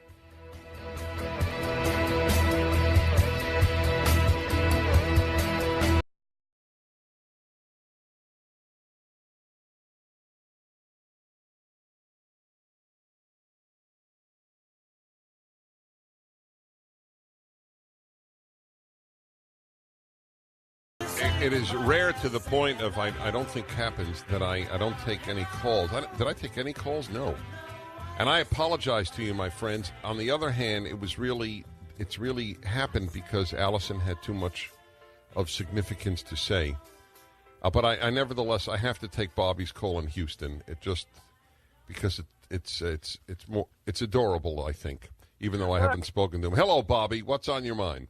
Hey, Dennis, how you doing? Good. It was good to meet you in Houston when you came and spoke to us, and I hope you got the care package that I gave you, too. Yes, indeed. Kind of misplaced. Good deal. Oh, that was from you? Thank you. Yes, sir.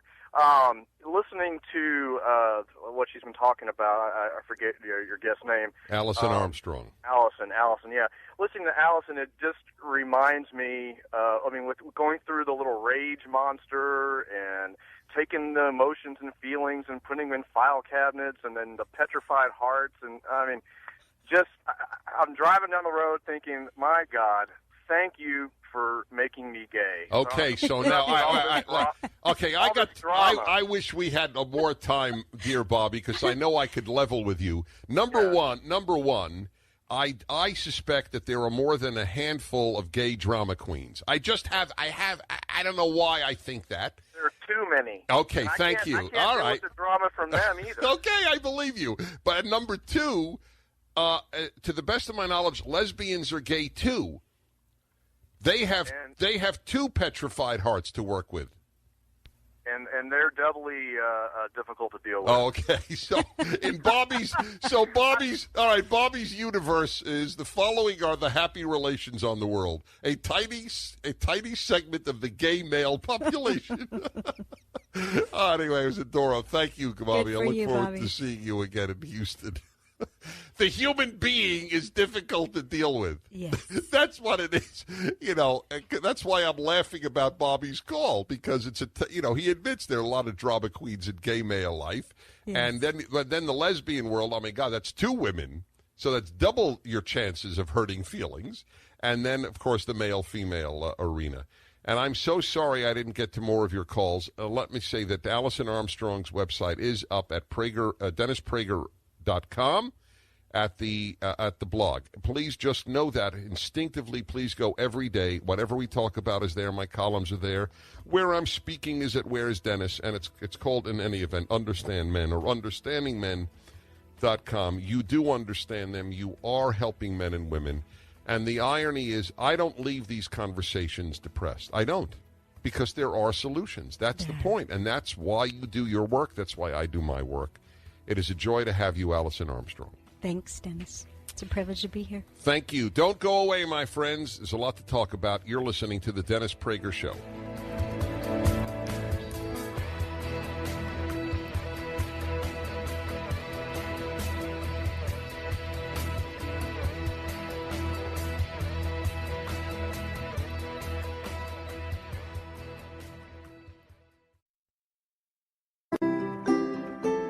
I'm old-fashioned. I like two sexes.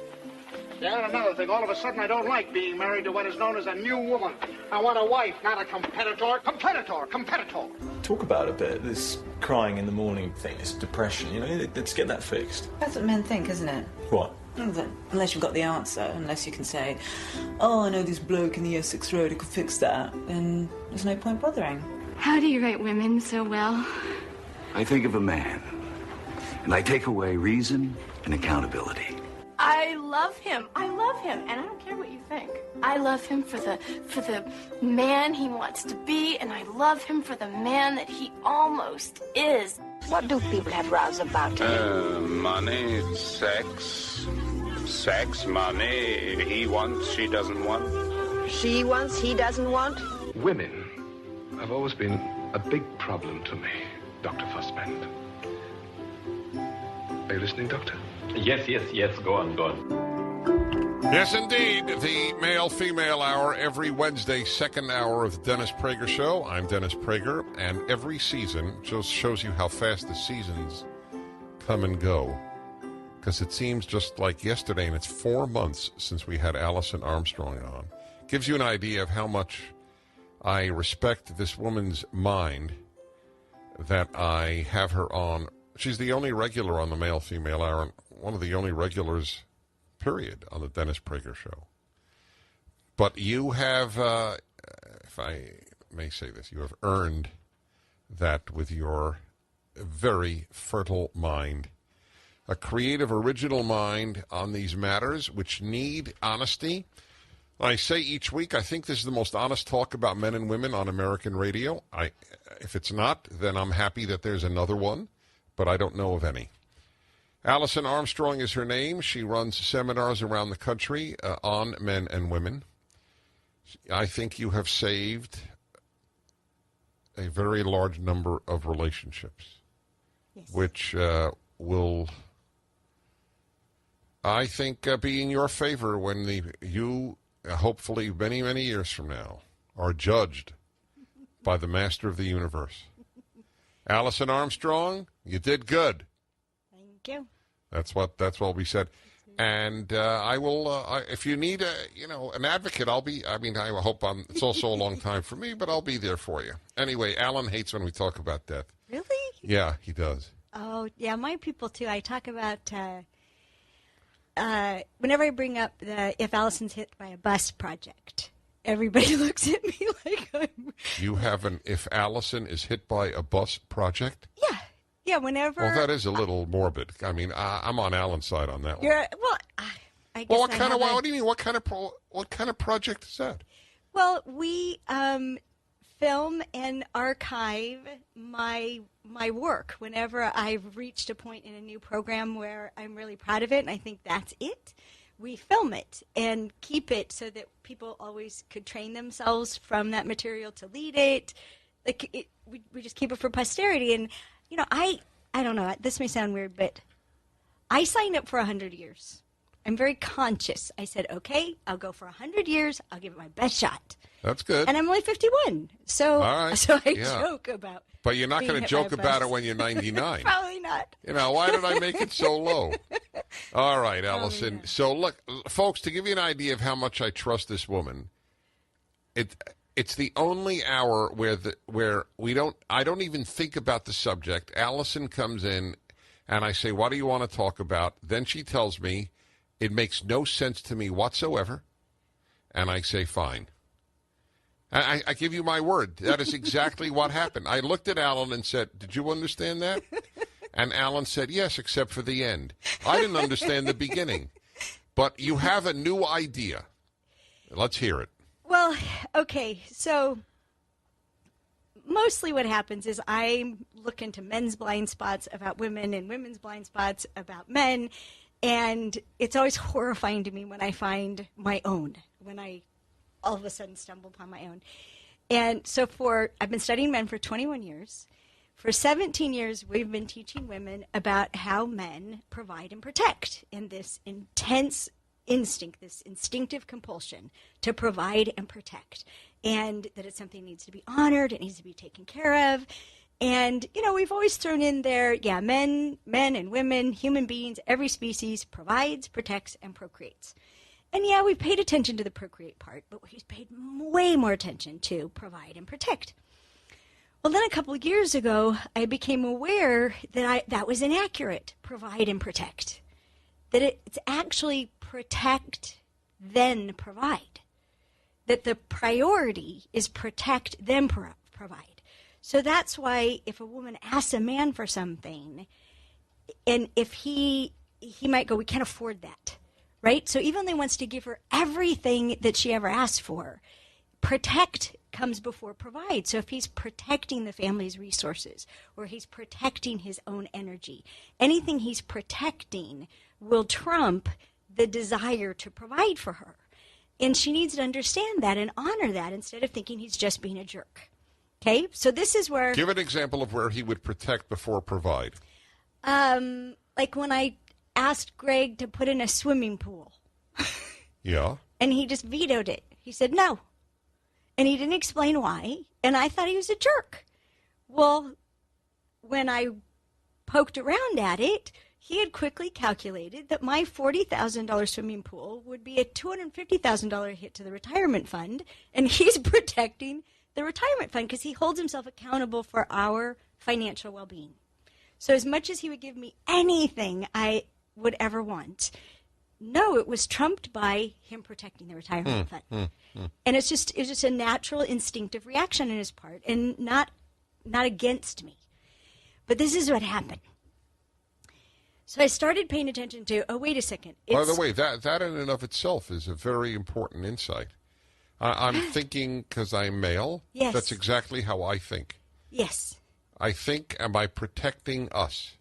Yes. The issue of money is not what is spent, but what is lost in protection.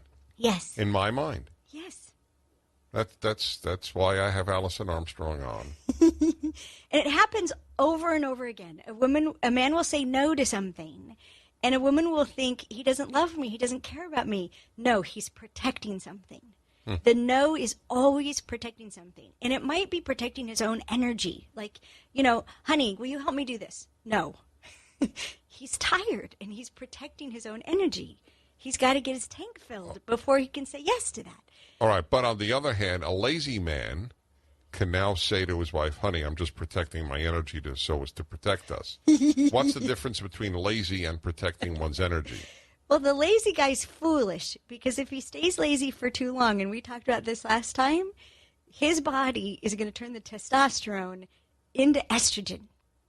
If he doesn't get up off the couch and have a fight, accomplish something, go into battle, produce a result, if he doesn't express himself as a man, his body is going to turn him into a woman. Is that right? Yes.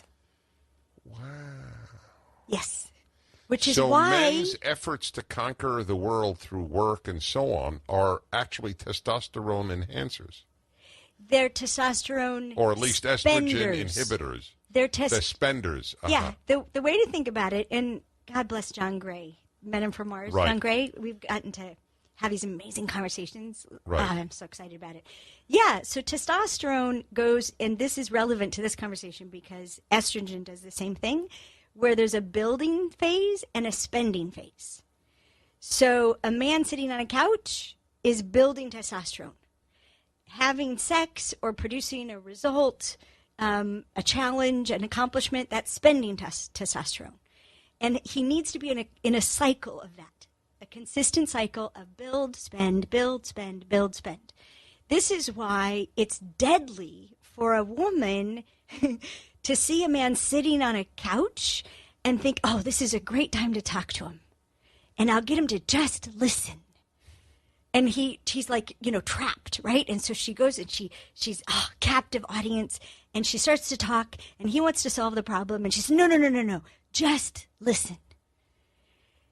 No, he needs to spend the testosterone solving a problem. If you make him just listen, the enzyme in his body starts turning the testosterone into estrogen, and she is biologically emasculating him by making him just listen. When all she would have had to do is say, honey, how you can help me the most is by let me get all of this monster out of me, and then we can see what the problem is. Then he'd be solving a problem by listening. And he would be spending testosterone instead of turning him into a girl. And then we have a third thing coming. Oh, and it's huge. I know it is. Okay, did you all hear that exhale? Oh. Alison Armstrong is my guest, as she is each season. And the phone number is 1-8-PRAGER-776. This is the Male-Female Hour on the Dennis Prager Show.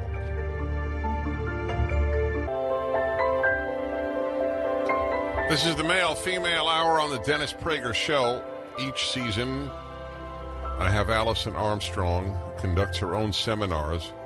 Are they up at DennisPrager.com, or where will people find it? Because I'm very happy to promote her work.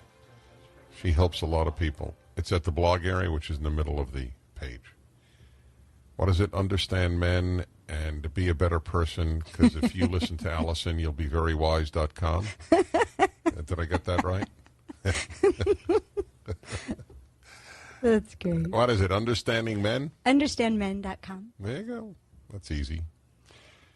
So you have this new insight, and that is, let me review it. I always review what you say, because then I know I know it.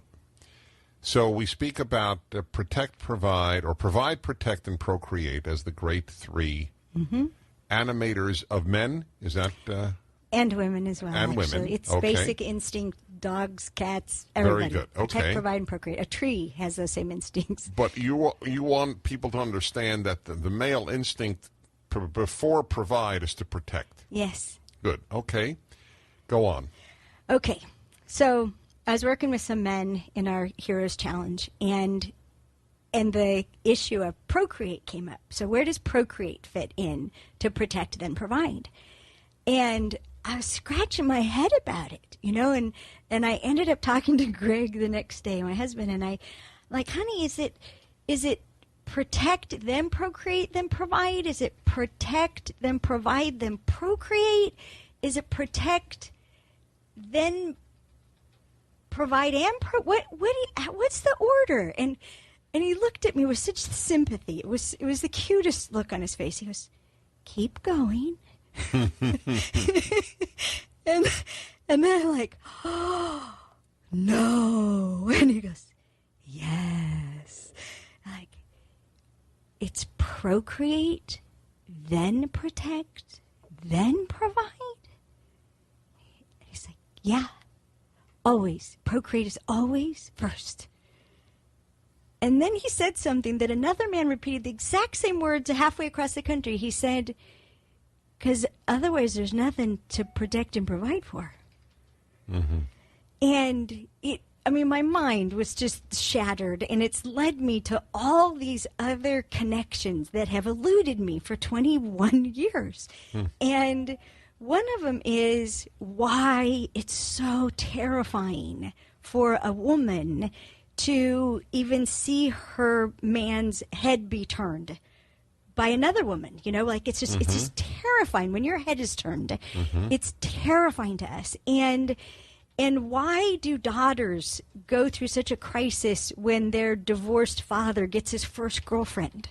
Why is that so terrifying to her? And so one of the first things I connected was that because it's procreate, then protect, then provide, a man cannot help that his instinct will be to first protect and provide for the person with whom he is procreating. That is going to be his first priority. With whom he is procreating, that's who he's going to protect and provide for first.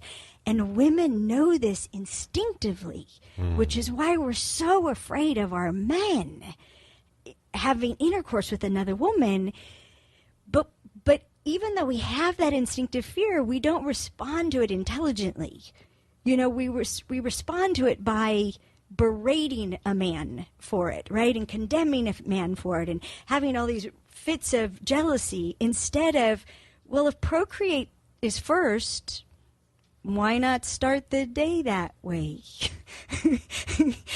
Procreate, then get up, lock the door, kiss her on the cheek, go provide. Procreate, protect, provide. That would work every day. Just perfect cycle of build and spend testosterone. And that, an intelligent wife doesn't send a hungry man out into the world. It's just, so it connected that fear, and it connected so many things. It connected this one thing. So men are single focused, right? I've known this for years. And you remember when we've talked about diffuse awareness, how women don't focus? Well, now I have a way to let you know what it's like. Okay? So if the descending order is procreate, then protect, then provide, then that's the same order. The reverse order is how a man's focus is broken through. So if he's working on producing a result and someone cries, help, that breaks through his single focus. The protecting breaks through the focus on providing. It'll trump it, and he'll draw his sword and chase after and come to her rescue. Well, the same thing happens when a man's type walks by. Procreate breaks through the focus of providing and even the focus of protecting. So when a man's type walks by, it breaks through You mean your a female focus. type? A female. When your female type walks, I've actually watched it happen to you on the show. You're in the middle of providing the show, and your type shows up on the TV screen. That's why the TV screen, for those of you who are curious, faces Alan, not me. Yes, Alan turns it away. We would have an inferior show. Yes, Go yes, ahead. because they put a lot of your type on TV. Yes, and on Fox News. In Fox News, and so a man's and you have no control over your type. I'm sorry, guys do not determine their type. It's programmed, but it breaks through even the instinct to protect. And I was talking to a friend of mine who was a police officer many years ago, and he was saving a woman from what could have been a terrible assault. He interrupted right at the last moment, and while he was searching the assailant for a weapon, for a knife or a gun, he was distracted by her nakedness. And he thought he was such a perv. How could he be distracted by a naked woman in the middle of such a dangerous situation? Procreate preempts protect and provide. And when I shared this information with him, he finally let himself off the hook. He's thought he was a bad man for 30 years because Funny, of that. because I wanted to, as I've often told my listeners, that because I intend to write a book on men and women, and my working title, which I won't use, but the working I'll have a chapter called "Your Husband is Not a Pervert."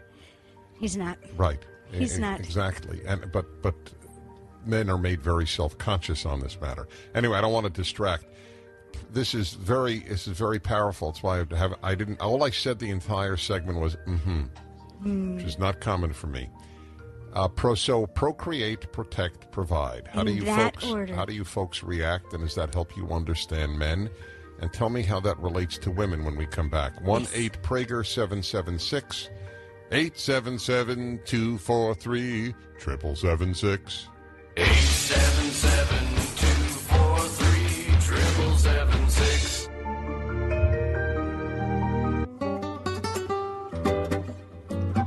By the way, that includes at the store the whole series of programs with Alison Armstrong. There's a lot there that can be real food for the mind. Dennis Prager here, the male-female hour. Let's take some... Oh, actually, did we want to go to... It's up to you, Allison, actually. Calls, or do you want to tell us where the woman fits into this theory? Can I finish this part first? Sure. Okay. So I think we should review that you've come to the realization that procreation trumps protection, which trumps provision. So it's procreate, protect, and provide in the male instinct. Yes. Also in the female instinct. Well, which you haven't... Which we're going to talk about. Yeah. But there's a couple more things I need to say about the male part. And that is, we were in a dialogue in one of our courses, and there was this question that this woman had for her boyfriend, which is, she's like, why do you need so much sex? I mean, you went months without it when we weren't together. Why do you need it so often? And he was stunned by that, because to him it is obvious that protecting and providing requires energy. And where he gets it from is from the procreation. That the procreating is the fuel. It's not just the inspiration. It's what fills the tank and provides the fuel for all that protecting and providing. And because women don't understand this, we operate with a man in reverse. First provide for me, and then I will procreate with you. It's like saying to a car, take me somewhere, and then I'll give you gas. But the reason why... That's so cool. One of the reasons why we don't understand this, why we don't understand the fuel that sex provides for men, and this is one of the things that I didn't know that men didn't know about women. Men don't know what sex costs women. sex costs us. And it's not the things that are normally talked about, like that it costs us power or manipulation or, then we can't, get more out of you. That's all kind of a creepy side of it. It actually costs us at a biological level. So what men don't know is that when you ask your wife for sex, she's checking her own accounts as if she were like a bank account. She's checking to see, can she afford it? And women do this unconsciously. I've been talking about it to them for the last couple months. We do it unconsciously. We don't even realize we're checking on something. We're checking to see, do we have what it's going to cost us? Because sex costs a woman oxytocin, and it leaves her feeling disconnected. And this is, men get upset about foreplay and, oh, why do we have to do foreplay? And this is a drag. Foreplay is actually the process of building oxytocin in a woman, which makes her feel like biologically she can afford to have sex, which is where she spends oxytocin and then is left depleted of oxytocin, which is why she wants to snuggle, because then that starts building it again. So I don't know if this helps at all, but we're not just being difficult. We're not, like, men are like, why is she giving me such a hard time about it? Why isn't she just a yes? Sex is great. It's nothing but good. It's because men don't know sex costs women. Physically, it costs us. And in our lifestyle these days, we're set up for it to unwind, because when we used to be home puttering, we'd get to putter around our houses all day. That built oxytocin. So we had a full bank account when we were asked for a withdrawal. Just out of curiosity, do you feel that a woman who has a full-time job out of the house is not building oxytocin? Oh, absolutely. She's spending testosterone, which she has very little of. So she's exhausted and disconnected at the end of that experience. It would be very interesting. I wonder if a responsible study has been done on sexual frequency between full-time working wives and full-time homemakers. I don't know. John Gray has been doing some amazing work in this area, and I would check with him. Yeah, that would be fascinating. 1-8-PRAGER-776. There are a lot of good calls, and I want to take them, so don't give up if you get in. 877-243-7776. We go to your calls when we come back. My guest is Alison Armstrong, and to contact her is also available through DennisPrager.com. You are listening to the Male-Female Hour on the Dennis Prager Show.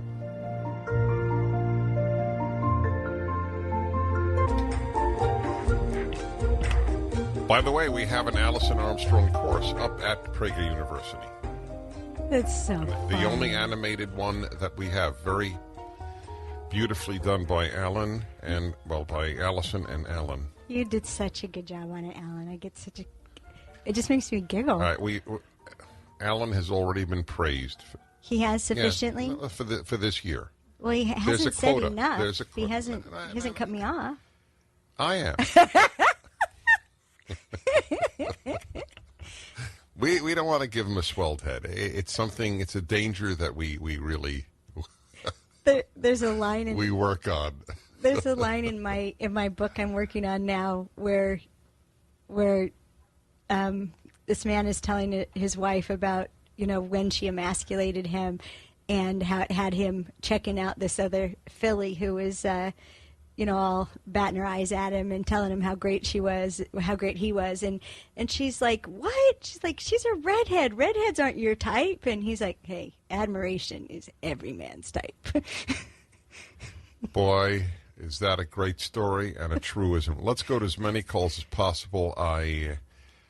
This is exactly why you should. I always feel self-conscious on these matters, but it's exactly why you should have Pragertopias, to get these hours and play them again, or the CDs with Alison Armstrong and her courses, which are available through her, and we have that. Anyway, I'm very happy to say understandmen.com. That's fine. I'm happy to help you. You deserve it because you help so many. Peggy in Cleveland, Ohio, Dennis Prager and Alison Armstrong. Hi, good afternoon. Hi. Hi, Peggy. Hi. Pretty much what you just said is happening to my husband and I. I work full-time, and currently I make most of the income. He works for himself and makes money in spurts and spells. And right now we have some business debt, and I'm paying on it because I've got the steady income. He'll pay on it occasionally, and then I have trouble talking to him about it because then, he gets upset, and I don't like confrontation. And then the intimacy situation is a little harder because it's influenced by kind of the elephant in the living room. And then you have so a vicious... what do I do? Well, because then you have a vicious cycle because by not providing what fills his tanks, he's got less juice, he'll take fewer risks, he won't be as bold, and he won't have as much energy to make his business work. Okay. And it's something that, I'm always encouraging women to look and see what do you need to provide what your partner needs. Yes. But you have to be committed to providing what your partner needs. Right. And one thing I just encourage you to do, if you truly are married, I would just let go of his money, my money, the money he makes, the money I make, his debt, your debt. It's our debt, it's our money, it's our business, it's our future. He's doing it for both of you. You got to stay in the same boat, even when it's tough. You got to stay in the same boat, and you got to take care of your partner. I understand that, but then he says sometimes that the debt isn't important to him, and that just pushes my buttons because, if we don't get the debt paid off, then we can't do certain things that we want to do. And so I guess well, what it sounds, Peggy, like a vicious cycle. Because if and nobody is at fault here, and God knows nobody's being judged. But if I have you right, Allison, if the order is correct, procreate, protect, provide, if the first is missing, then the next two will be much more difficult. It's Is that right? It's worse than difficult. Okay. The impulse will disappear. Okay. I didn't want to overstate, but yeah, all right. The impulse will disappear, and one of the things that Peggy wants to be protected from is the debt. Right. But he has no impetus to do that. It's really sad how quickly it devolves, and it's why I'm talking about it. All right, let's go to Lori in Mesa, Arizona. Lori, thank you, Peggy, and good luck, and I hope that helped. Hi, Lori. Dennis Prager and Alison Armstrong. Good afternoon. How are you? Good. Mesa, Arizona. Oops, you got to turn down the radio in the background, or we're going to keep hearing it. Is your radio down now? It's off. Okay, I thought it was off. go ahead. Right. Thanks. It's off. Okay. I sort of condensed mine into a little thing, and I listened a little more after I heard you say this one thing that made me call.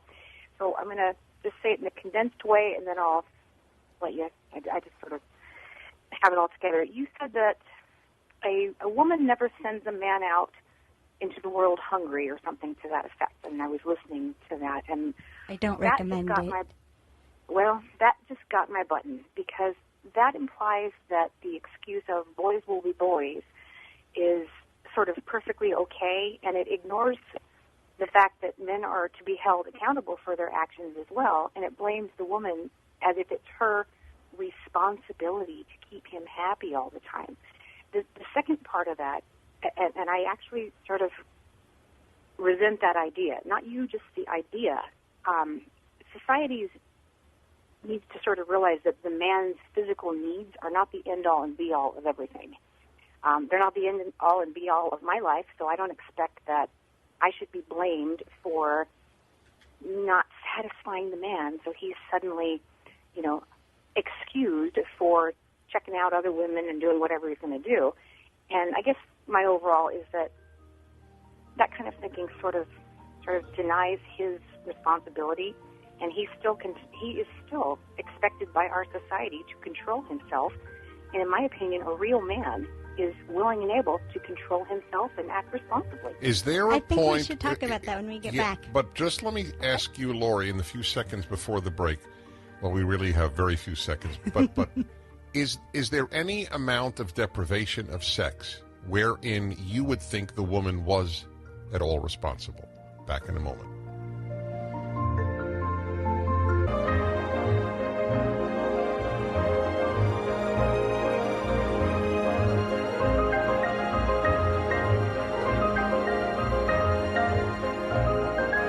You're listening to the Dennis Prager Show. This is the Male-Female Hour. Honest and sometimes difficult talk about men and women each Wednesday, the second hour. And I'm reminded that all of my programs with Allison are available at the Prager Store, 800-225-8584, 800-225-8584. Procreate, protect, provide. That's the order. We're talking about decent people in all these matters, not about bad men and bad women. Obviously, nothing then works. But forgive me I'm just reflecting on, and Lori, I posed the question, and I'm not going to go to you to put the pressure on you for an answer, but I want any woman who feels as Lori did to answer the question: Is there a point of lack of the procreation, of lack of sex with one's husband, wherein the wife is also responsible for what does take place? Go ahead. Well, a couple things I want to say about it. One is, statistically, women are unfaithful as often as men. So it's a complete myth that the men are, lying, stinking cheaters, and women are some lily white innocents. That's baloney. The other thing is, I wish I could tell you how many men I have spoken to who have existed for more than a decade in a sexless marriage and never cheated. It's extraordinary how many men completely go without sex in a marriage and continue to limp along protecting and providing for a family without sex. So, you asked the question, what level of deprivation, is acceptable? We talked Not about acceptable. This, I didn't say acceptable. Or where, I said at where what she level, would think yes, a woman was is responsible. Also, yes, yeah, that's right. It's because women, we don't get it. Sex costs us. Sex takes something from a woman. So we don't understand how much it gives a man, and that it gives him the impulse, the inspiration, and the energy to protect us and provide for us. And it's just a system, and it's understanding how the system works. And one of the things I've said a lot is it's foolish to pit a man's integrity against his need. Men are incredibly honorable, but why set up that battle? Why not just take care of it? Brad, I would have loved your oxytocin depletion explanation. Harris, Lamont, Lori, Lori I spoke to, Steve and Carrie. It's particularly painful because the calls are great and the guest is magnificent. Alison Armstrong, thank you again. You're welcome.